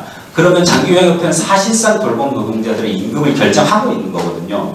그렇다고 한다면 우리 돌봄 노동자에 주식화되어 있는 어떤 산별 노조들이 연합해서 교섭 요구를 저는 거기에 해야 된다고 생각하고, 이 과정에서 저는 정부가 역할을 해야 된다고 생각합니다. 즉 장기요양위원회에서 네가 권한을 행사하려고 한다면 거기에 따른 책임, 즉 초경노조가 요청하는 단체교섭의 책임을 져야 한다라는 걸 전제로 해서 장기요양위원회에 참여 권한을 주는 것이 적절하지 않냐, 이렇게 생각합니다. 마지막으로 말씀을 드리면, 이런 점에서 보면 저는 한국의 산별노조는 굉장히 독특하다. 그거는 단순히 단일한 조직 형태가 아니라 굉장히 다양한 어떤 우리나라에서 역사적으로 있어왔던 연대 형식의 묶음다발 같은 것이다. 어떻게 보면 자탕입니다. 자탕. 근데 이게 나쁜 의미가 아니고, 그만큼 현재의 어떤 굉장히 변화된 그런 어떤 노동시장이라든가 자본주의 사회의 변화에 좀 더 유연하게 대응할 수 있는 역동성을 제공할 수 있는 잠재력이 있다라는 이제 그런 생각을 하고 있습니다.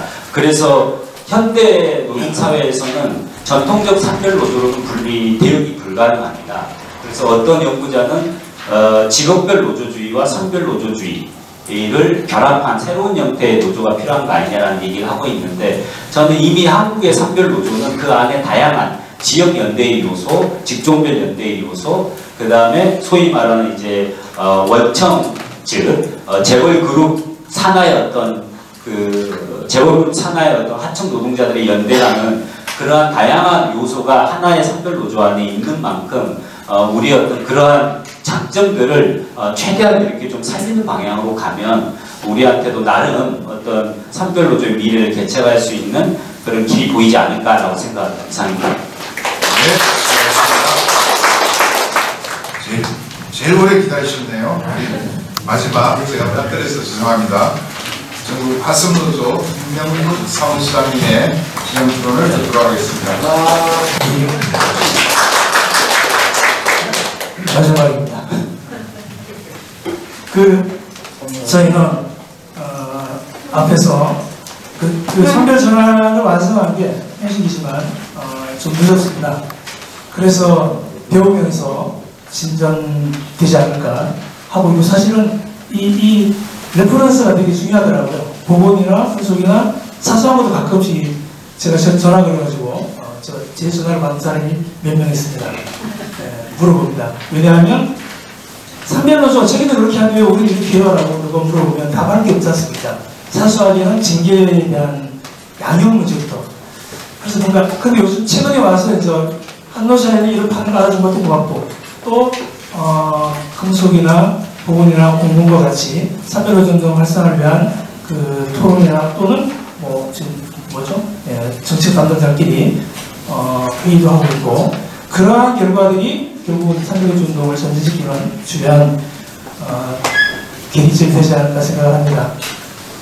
늦었지만 20년 만에 저희 기업별노조를 해체할 수 있었습니다. 다 아시고 다 경험했던 부분이지만 다시 한번 말씀을 드리면, 감회라고 하지만 감회라고 제가 감히 얘기를 할 수준은 아닙니다만, 무슨 이유는 산별노조로 전환하는 게 가장 기억에 남는 게 두 가지입니다. 하나는 썼다시피 산별노조 왜 가야 되냐, 기업별을 전환시키는 그런 교육을 했을 때 그래도 구조조정 문제를 솔깃하더라고요. 산업 구조조정이 몰려온다. 실제로도 그런 경험을 했으니까 화성업이 산업 구조조정을 겪으면서 지금 산업 기반이 초토화됐습니다. 거의 동남아 쪽으로 가버리고 여기는 영세화되고, 그래서 봉제 노동자들도 힘들어지고 이런 과정이 있거든요. 근데 그런 산업구조조정이 닥치면 그걸 커버할 수 있는 어떤 체계가 없다. 산업정책에 개입할 수 있는 노동조의 영향도 없지만 아니 민주노총 자체도 그런 산업정책 영향을 개입할 수가 없지 않나 싶은 거죠. 왜? 기업별로 노사끼리 하니까 기업별로만 해소하고 있지 않냐. 안 되면 포괄적인 폭력적인 구조조정 당하는 거고. 그래서 빨리 가야 된다. 이렇게 교육하면 소개되시더라고요. 두 번째는 조건의 문제인데 그래도 개공장들은 기득권을 잘 안 놓더라고요. 근데 저희가 화성노조 금속도 똑같은 방식을 택했던데 산별로 지방할 때는 소수였죠. 다수가 연명 남아있는데 그 소수지만 신규는 다 산별로 받는다. 이 원칙은 저희도 그대로 따라했거든요. 그런데 작은 배가 되니까 나중에 더 많아지더라고요. 그래서 제가 썼지만 지금 시점으로 보면 연맹 해산할 시점 22년인데 그 시점을 보더라도 조직 수에서도 그 산별로 창립 이후에 신규가 더 많았고 조합원 수가 하더라도 훨씬 많았습니다. 기존 조합원 수는 한 18%밖에 안 되고 그래서 저희가 연맹 해산을 밀어붙일 수 있는 동력이 생긴 거죠. 그러니까 억지로 대공장도 따라오게 되는 이런 과정이 있었던 것 같습니다.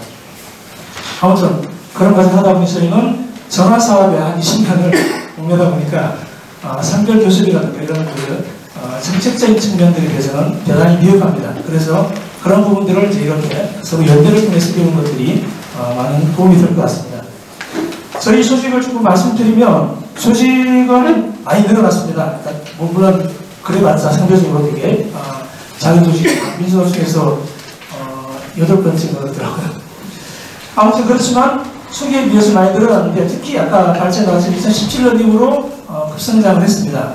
그건 아마 문재인 정부에서 했던 그런 정서적인 조건도 영향이 있었던 것 같고 또한 IT나 게임과 같은 신산업 분야들이 저희들과 연계를 맺으면서 조직이 커졌던 것 같습니다. 그런데 그걸 지역별로 나눠보니까 지역별로는 수도권은 조직이 늘었는데 왜냐하면 IT가 신산업이 좀 많이 있으니까 지방에는 신산업이 없지 않습니까?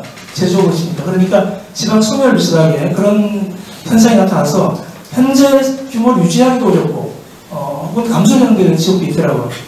충청권까지 그래도 좀 늘어나고 있는 추세이더라고요. 그래서 이제 전략적으로 조직화에 지방에서 어떤 그 모델을 삼을 건지 교수 모델과 조직 모델은 저희는 이제 같이 갈 수밖에 없으니까 그런 부분에 대한 고민이 수익되라 그런 거고요. 그리고 조직 형태가 어쨌든 기업별보다는 선별이니까 조직이 용이한 건 경험을 했습니다. IT를 하면서 제가 해보니까 조직 형식을 다양하게 해도 상관없지 않습니까? 설립신고를 하는 게 아니니까. 설립신고를 해야 한다면 누군가 자기 이름을 까는 사람이 나타나야만 그 사업장에 조직을 만들 수 있지 않습니까? 내가 할래. 이 용기 내는 게 정말 힘들지 않습니까? 해보신 분들 다 아시겠지만 신규조직에서 너 이름이 너가 앞장서야 되는 것들을 주체에 세우기가 되게 쉽지 않거든요. 그런 점에서 들어오면 돼.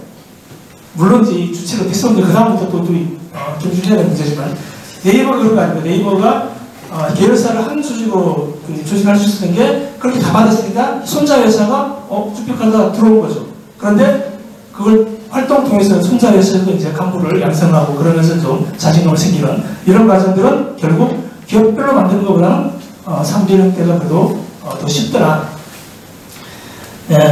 과제는 말씀드린 대로 그러한 불균형을 어떻게 해소할 건지 그러면 지역에서는 지방에서는 조직화 모델을 어떤 식으로 가져갈 건지에 대한 고민들이 있다는 겁니다. 그런데 그러려면 사업장 중심 조직화 방식을 넘어지 않다면 이미 그전부터 민주노총에서 계속 얘기되어 왔는 부분인데 그런 시도들도 많이 있었죠. 지역 노조를 하는 경우도 있고. 근데 문제는 해보니까 이런 경우는 교섭 타겟이 교섭을 할 수 있냐 문제가 여전히 숙제로 남더라고요. 왜냐하면 봉쇄도 그렇고 노조를 만들기까지는 잘해보면 그 조직이 가능하더라고요. 지금도 아마 타겟 전국에서 가입한 사람들 많이 받았습니다. 근데 이걸 유지하고 발전시키는 게 과연 얼마나 오래 갈 건지. 옛날에 우리도 IMF 때도 실업극복 국민운동 할 때도 조합 가입 받은 적이 있거든요. 수천 명 가입했는데 그 사람들 하나도 유지되지 않지 않습니까? 문제는 뭐냐면 그걸 조직으로 남기기 위해서는 뭔가 노동조합에서의 매개가 있어야 되는데 그건 뭐 교수가 아니라는 거죠. 그들을 묶어 세울 수 있는 우리가 조직을 하면 노조를 만들면 그래 그럼 우리가 교섭해서 누구랑 교섭을 해서 그런 그림이 그려져야 되지 않습니까? 그런 점이 없다는 것이죠. 이걸 어떻게 메고 갈 거냐 그것이죠. 그 기업 사업장 넘어서 조직화 방식에서 갖고 숙제가 될 것 같다는 겁니다. 조직화와 발전과 관련돼서는 저희 다른 것보다는 다른 자료 보시면 되는데 앞에 아마 금속인가? 보건인가 좀 나왔지만 노조 간부, 현장 간부 내지는 선별 노조 간부의 양성 문제라고 저는 생각합니다. 왜냐하면 간부층이 되게 두텁지 않습니다. 특히 신규노조, 특히 IT일수록 그 사업장 공장 단위의 제조 정사하고 틀려갖고 같은 건물에 근무하고 있지만 옆 사람하고도 모르는 사이. 다만 노조를 만들고 나니까 당신도 노조 들어와서 이렇게 이제 알게 되는. 왜냐하면 팀별로 움직임하니까 개별화 손체로 되어 있다는 거죠. 그러니 현장 활동이 잘 못지 않습니다. 그리고 노조 하려고 하지 않습니다. 왜냐하면 경력단절 문제 때문에.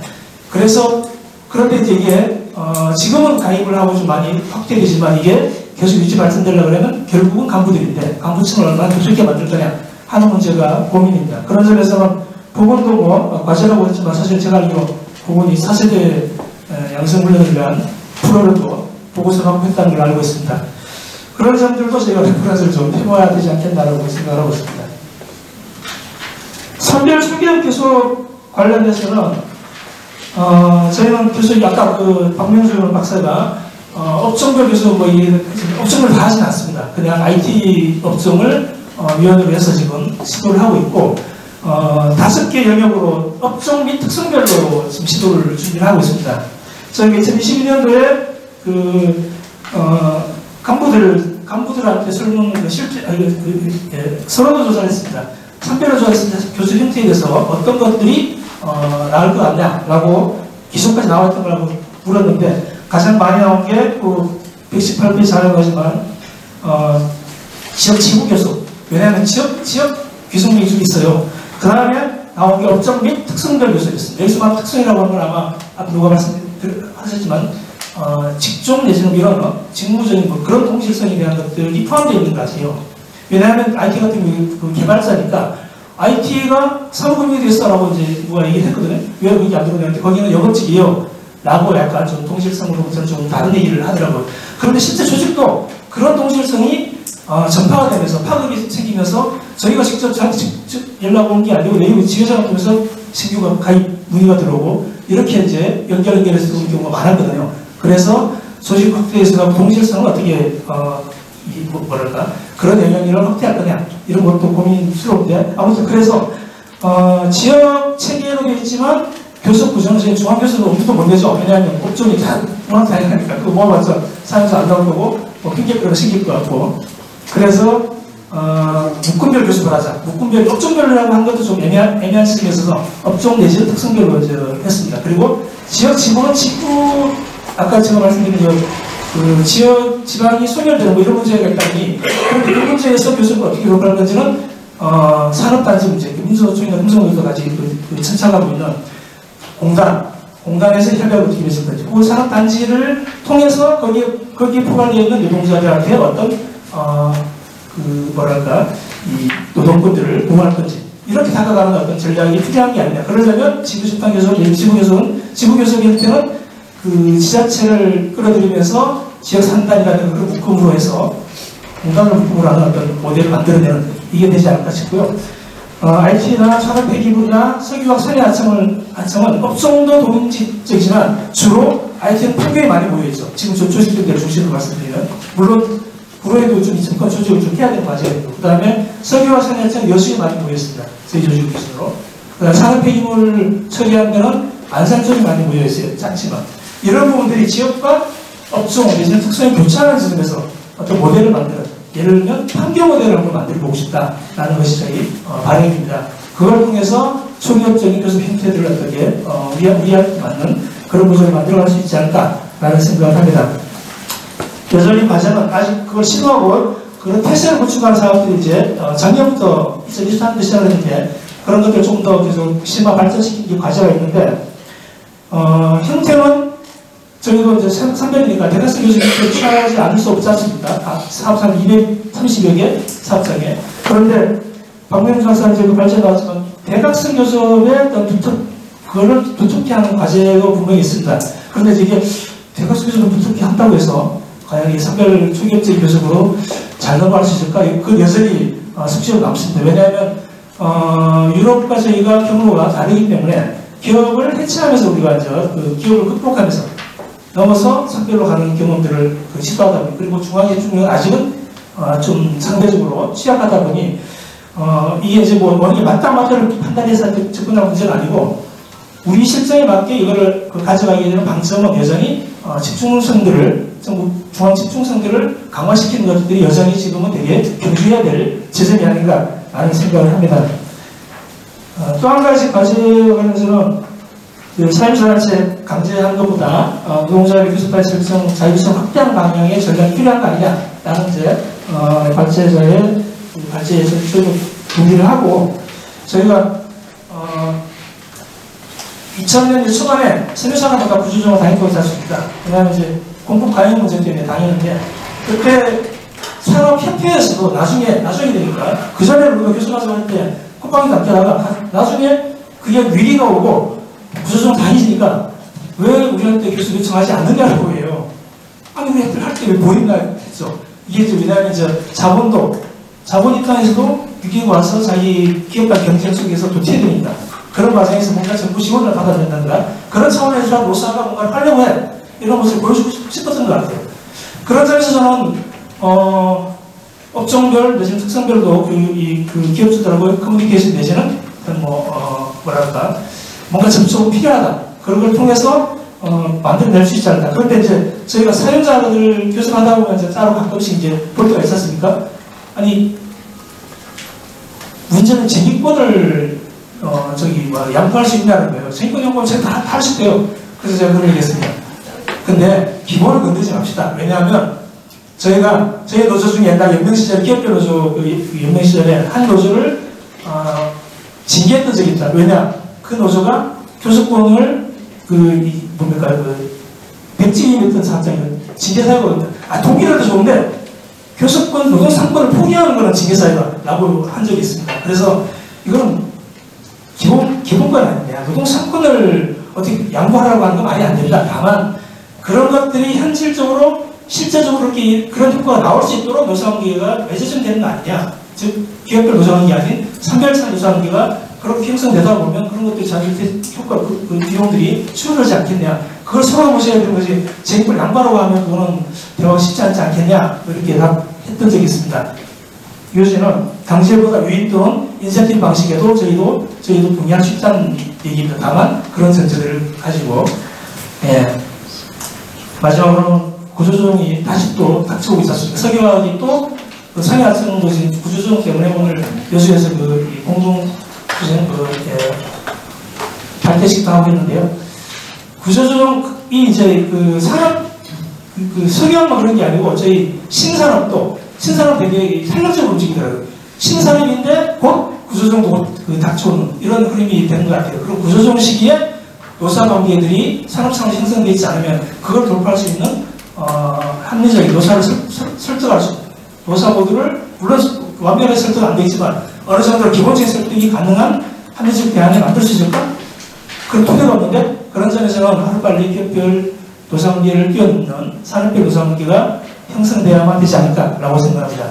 마지막 민주노총 역할은 써있다시피 그리고 앞에서 보건위원회에서 토론이 나왔지만 결국은 산별노조가 운동으로서 좀 이거를 접근하고 그것을 총괄하고 견인해내는 역할을 민주노총은 하게 있는데 과연 민주노총이 그런 역할을 얼마나 했을까 이거를 다시 한번 진단해보고 지금부터라도 이제 그런 부분들을 왜냐하면 기업 노동조합의 조직 형태의 발전 내지 조직 발전 자체는 기본적인 고유의 임무 아닙니까? 그런 임무들은 민주노총이 역할을 해줘야만 가능한 게 아닌가라는 부탁을 드리면서 마치도록 하겠습니다. 이상으로 7분의 토론을 들었습니다. 원래는 40분까지 끝내야 되는데 워낙 한 분 한 분이 아주 좋은 얘기들을 하셔가지고 저도 끊지를 못했고 그래서 원래는 이제 발제자분들이 지정 토론하시는 부분에 대해서 답변을 하고 전체 토론을 해야 되겠습니다만은 그냥 바로 전체 토론으로 들어가도록 하면서 발제자분의 답변을 같이 하겠습니다. 그래서 우리 객석에 계신 분들 지금까지 발제와 토론을 듣고 본인의 의견이나 또 질문이나 이런 부분들이 있으시면 빨리 손들고 이렇게 의견을 질문을 제출해 주시기 바랍니다. 네, 그냥 앉아서 하겠습니다. 보건의료노조 수석위원장 송중이고요. 그 박명준 박사님한테 여쭙고 싶은데 아까 어디에도 우리나라 어디에도 교섭본부가 없다라는 말씀을 하셨었거든요. 그러면 교섭본부라는 것이 어떤 형태를 둬야 되고 어떤 역할을 해야 되고 또 어떻게 구성되어야 되는지 그런 것이 어떤 것이 바람직한 것인지 생각하고 고민하고 계신 게 있다면 좀 듣고 싶습니다. 예, 답변은 한꺼번에 이렇게 하도록 하겠습니다. 두 분만 듣고 받겠습니다. 예. 지금 굉장히 현장 실천이나 각 조직들로 현안에 치열하게 전개되고 있는데 조금 너무 원론적인 질문이 될지 모르겠어요. 저도 발표를 쭉 들으면서 이 기업별로조나 산별로조가 어떻게 생성되고 그런 노사관계가 만들어지나 생각에 제가 예전에 유럽의 산별노조나 직업별노조의 전통이나 이런 것들은 우리 교과서에서는 길드의 전통이라든지 이런 걸 얘기하고 다른 한편으로는 유럽이라는 자체가 이민자 노동이라든지 이 다국적인 그런 산업화입니다. 예를 들면 석탄이나 철강이나 유럽은 아예 역사부터가 산업화에 다국적이잖아요. 우리 알사스 오렌지가 왔다 갔다 하는 거라든지 하나는 길드의 전통, 또 하나는 산업의 예를 들면 단유고 강만 하더라도 10개 나라를 관통하더라고요. 그게 하역이라는 게 그냥 국가별로 해석도 안 되고 산업별로 또는 국제적으로 나가야 되는 그런 문제더라고요. 근데 한국에는 예를 들면 노조는 하나는 정치적이고 정권의 어쨌든 통제 욕구에 의해서 미군정 5.16 군사정부, 5.50 이런 데들이 어떤 때는 산별체제, 어떤 때는 기업별 노조 강제 이런 것들을 해왔고 노조운동도 그걸 깨치고 나가고 예를 들면 의형노조를 협파하고 또는 민주노조를 단결하고 그런 과정이 산별노조 운동이라든지 이런 걸로 나타났던 얘기인데 산업적으로는 지금 시대에 산업적으로는 어떤 수요나 환경이 산별노조를 조금 필요로 할까 궁금함이 듭니다. 예를 들면 70년대에 우리 이원보 이사장님 하셨던 연방의 종합교섭은 원면 쿼터의 국내기업 배정 과정이 있어 수출 가격 이런 것들을 통제해야 되기 때문에 중앙교섭도 산업적으로 적합했던 측면이 있어요. 그리고 예를 들면 택시의 지역별 임금이라든가 이런 요금체계의 공공관리 시스템을 관리했는데 지금 현 단계에 지금 산별노조가 사회운동적 의미는 축벌해서 확인은 되지만 언제든지 우리는 이런 것은 가만 안 둔다라고 하는 노동운동의 이 저항적 DNA는 여전히 보유하고 있는데 일상적인 의미의 이제 정치사회 운동으로서의 그런 의미보다는 산업이라든지 우리의 삶의 양식 이런 거하고 좀 더 부합해야 되는데 지금 현 단계의 산별노조는 어떤 그런 것과 조금 부합하거나 수요가 맞다고 생각하는지 여쭤보고 싶습니다. 예. 마지막으로 한 분만 있으시겠습니다. 예. 그 화성의 경우 예. 그 간부들의 교섭 형태 선호도 조사를 보면 특성 유형별이 제일 많다고 했는데 제가 알고 있는 화성노조의 직종이 대단히 다양한데 그것을 그 특성 유형별이라는 게 어떻게 구분하는 것인지 네, 좀 구체적으로 알고 싶네요. 그러면 지금까지 더 질문하실 분이나 의견 주실 분 없으시죠? 예, 그러면 지금까지 나온 분들 토대로 해서 우리 화성의 임영국 사무장님이 질문에 답변하시고 나머지는 이제 지정 토론과 제기된 문제에 대해서 우리 두 분의 발제자분들이 한 5분씩 드릴 테니까 가능한 간략하고 핵심적으로 마무리 발언하시는 것으로 마무리할까 합니다. 임명국 사무처장님 답변 부탁드리겠습니다. 예, 저도 정확히는 잘 모르는데요. 왜냐하면 이 설문 문화가 제가 설계한 게 아니고 그 당시 한노사에 있던 김종희 박사 설계했는데 제 느낌은 이게 이제 저희가 그 IT 같은 경우도 아까 이제 말씀드린 대로 직군이 좀 많이 바뀌었어요. 옛날에는 현장 직군이 많았는데 사무직군, 기술사무직군 내지는 IT 같은 경우에 아까 제가 말씀드린 개발자라고 하는 자기 직군들 간에 소통 커뮤니티가 좀 형성되는 게 있더라고요. 그러니까 이런 그 사업자 옮겨도 개발자는 그 개발자의 정보에 의해서 다른 데 게임이든 다른 포털 IT 쪽에 있는 개발자들이든 이런 사람들은 조그만한데 스타트업 기업에 있다가 보수를 안 받은 이유가 만들어봤자 효과 없으니까 그러다가 몇 년 있다가 딴 데로 갈 생각을 갖고 합니다. 나중에 그런 것들이 나저 산업으로 볼 수도 있는데 그 업종을 볼 수도 있는데 산업 업종으로 다가가는 것보다는 영역 특성별이라고 하니까 자기들이 이제 이 체크할 때 그렇게 해석을 하는 것 같아요. 그래서 업종별 특성별을 저희가 그래서 구분하시고 묶어서 지금 얘기를 하고 있습니다. 다른 이렇게 뭐랄까 좀 그런 의미에서 좀 공부를 하려고 하는 건 아니에요. 예, 100% 답변은 아니지만 한 90%는 답변이 되겠으면 하겠습니다. 자, 그러면 임명규 소장님부터 마무리 발언을 하겠습니다.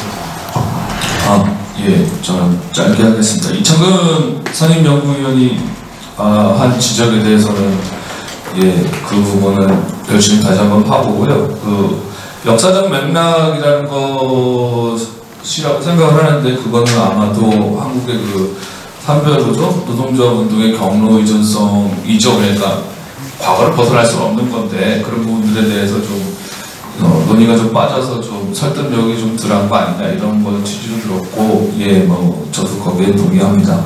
그거 외에는 제가 조직 구조를 하면서 중앙 집중성을 많이 강조해야 되는데 하나 더 강조하고 싶은 거는 그 현재 본조 외 지부 지회 사이의 격차도 무시할 수 없습니다. 이게 조합비나 그 인력에 있어서 금융 이렇게 뭐라 그러죠? 빅4 이런 식으로 있잖아요. 원래 우리가 그런 데들이 있는데 거기에 조합비나 인력은 어디는 상당히 큰 밥은 어디는 상당히 왜소하단 말이에요. 근데 이런 격차도 그 조직 내부의 격차는 또 어떻게 줄일 것인가 이런 거에 대한 고민도 필요한데 제가 2019년에 금속노조 제정할 때 그 재정 분석을 할 때 지역 지부의 그 조합비 분배 방식이 상당히 그 비례 방식이 아니었습니다. 거기에 연대 방식이라고 해서 평균 조합비를 구해서 그 평균 조합비를 구하면 지부 간 격차가 줄겠죠. 그런 식으로 해서 하는 방식이 있었었는데 다른 또 다양한 기금이나 조합 주는 방식들 이런 부분들에 대한 좀 필요한 거 아니냐 이런 생각이고 현재는 조직력과 교섭력이 이렇게 선순환이 이루어져야 되는데 이 고리가 깨진 것 같다라는 얘기들이 많으신 것 같아요. 그래서 이걸 어떻게 복원할 것이냐라는 부분에 대해서 저도 좀 고민이 된다 이렇게 좀 말씀을 드리겠습니다. 그 박명준 박사님은 사실 이 교섭에 대해서 망원경을 가지고 갔다면 저는 조직 구조에 대해서 이게 현미경을 들여다본 건데 아직 못 본 부분이 많습니다. 그래서 아까 얘기했다시피 좀 산별노조가 모여서 같이 좀 논의를 하고 이런 연구하는 그런 작업들이 좀 많았으면 좋겠습니다. 예. 네, 오늘 미흡한 발치였는데 토론자 분들께서 굉장히 여러 가지 흥미로운 지적들을 해주셔서 많이 도움이 됐고요. 제가 사실 교섭단을 유연화하는 방식을 전략적으로 가자고 말씀을 드렸는데 많은 분들이 호응을 좀 해주셔서 감사하면서도 더불어서 여전히 강조하신 게 기업 단위에서의 어떤 조직체의 어떤 우리가 가지고 있는 장점에 대한 활용, 그 다음에 그럼에도 또 계속해서 중앙화나 아니면은 협회라든지 이런 데도 사용자 자체로 계속해서 호명을 하려는 노력, 이런 것들도 같이 가야 되지 않느냐라고 하는 지적도 저는 뭐 타당한 말씀이라고 생각합니다. 그런 것들이 유기적으로 여러 가지 정세와 주 객관적인 조건을 가지고 이루어져야 된다고 생각을 하고요. 다만 이제 올해 이제 우리가 이제 대선 앞두고 새로운 이제 국면이 펼쳐지는데 저는 노조운동에서도 굉장히 중요한 정치적 기회구조가 왔다고 생각합니다. 이때 사실은 문재인 정부 때 우리가 노동시장에 대한 여러 가지 포용성을 만든 측면이 있지만 노사관계적인 어떤 그 획기적인 전환이나 이런 것들을 사실 거의 못했다고 생각해요. 조합안이 늘은 것 정도죠. 예. 근데 이제 사별 체제라고 하는 것을 전략적으로 좀 더 사고해서 차기 정부 안에서 저는 좀 더 업그레이드 시킬 시점이 같다고 생각합니다. 그래서 더더욱이니 이번 토론회가 향후 그런 전략을 다 같이 머리맡대고 모색하는데 기여할 수 있기를 바라고, 정말로 오늘 많이 얘기 나온 한국식 선별 이런 부분에서 향후 5년 동안 큰 진전이 이루어지길 바랍니다. 그런 차원에서 마지막 우리 두 분 저한테 질문 주신 거, 먼저 이제 송구미 우리 수석부회장님 말씀하신 교섭본부, 제가 생각하는 교섭본부 뭐 아무래도 보건의료노조가 그래도 가장 많이 앞서 있는 거라고 저는 생각을 합니다. 단협위원회도 만드시고 노력을 하시는데, 제가 이제 생각했던 거는 교섭 단위를 유연하게 설정해 나가는 거를 말하자면, 아까 우리 뭐 저기 어디 공공선언에서 말씀하셨나요? 교섭 단위가 1,500개 있다고 말씀하셨는데 당연히 다 잘은 못 챙기시겠지만 어쨌든 교섭 단위를 전략적으로 채택해 나가고 뭔가 복구 케어하고 거기서 뭔가를 업그레이드 시켜내는 노력, 이런 것들이 그 교섭 단위와 이 중앙과의 사실은 긴밀한 상호작용성에서 저는 이루어져야지 된다고 생각하거든요. 그래야지 그게 전략적으로 그 다음 단계로 뭔가 모아져 나가는 것도 있고 이런데, 지금은 제가 느끼기에는 뭔가 그냥 상식적으로 위임받고 여기서 교섭 끝나면 그냥 위원장이 사인해 주시고 이런 정도로 머무는 게 아닌가라는 생각이 들어요. 그리고 이걸 앞으로 제가 이제 말씀드린 그런 이제 사회적 직무의 임금 테이블이라든지 이런 것까지 같이 가려면 그런 부분들을 총괄할 수 있는 어떤, 한편으로는 싱크탱크적인 기능과 또 한편으로는 이렇게 조직화하면서 그런 것들을 다 같이 묶어낼 수 있는 어떤 좀 역량 있는 헤드쿼터가 지속적으로 그 단위가 있어야 되지 않나. 그 다음에 교섭 결과도 모니터링하고, 또 더 나가서는 독일처럼 사실은 업종의 생산성이라든지 그 다음에 물가와 이런 것들을 다 고려를 하면서 임금 인상률에 대한 어떤 체계적인 의견도 내면서 뭔가 이렇게까지 가면 더 좋겠죠. 그런 부분들까지 앞으로 진화해 나갈 수 있도록 하는 단위가 좀 필요하지 않냐라는 말씀이었고요. 박영선 선배님 왜 이게 선별교섭의 어떤 효능감이 왜 필요하냐라는 부분은 저는 두 가지인 것 같아요. 하나는 일단은 선별도 상당히 보면은 애초에 예컨대 독일 같은 경우는 이제 다 직종별 임금 테이블을 중심으로 해가지고 이걸 이제 선별로 묶어내는 거예요. 그러니까 직종 중심성이라는 게 사실은 내재되어 있는데, 우리는 이제 지금 특히나 서비스업 같은 경우는 굉장히 자연스럽게 저임금 근무 중심으로 직종 중심의 노동시장이 상당히 발전해가고 있는 측면이 있다고 생각을 합니다. 저는 이제 그런 부분들을 사용자들도 그렇고 노동자들도 굳이 기업 안에 지금 갇혀있는 상태가 아니게 되고요. 더더욱이나 특구나 이렇게 가면 더더욱이나 그렇죠. 그런 측면에서 저는 선별적 효능성은 이 직종 중심의 노동시장을 묶어내는 방식으로 해서 효능감이 있다는 거가 이제 하나 있을 것 같고요. 또 하나 더 있었는데 말씀드리다가 까먹었습니다. 감사합니다. 예, 수고하셨습니다.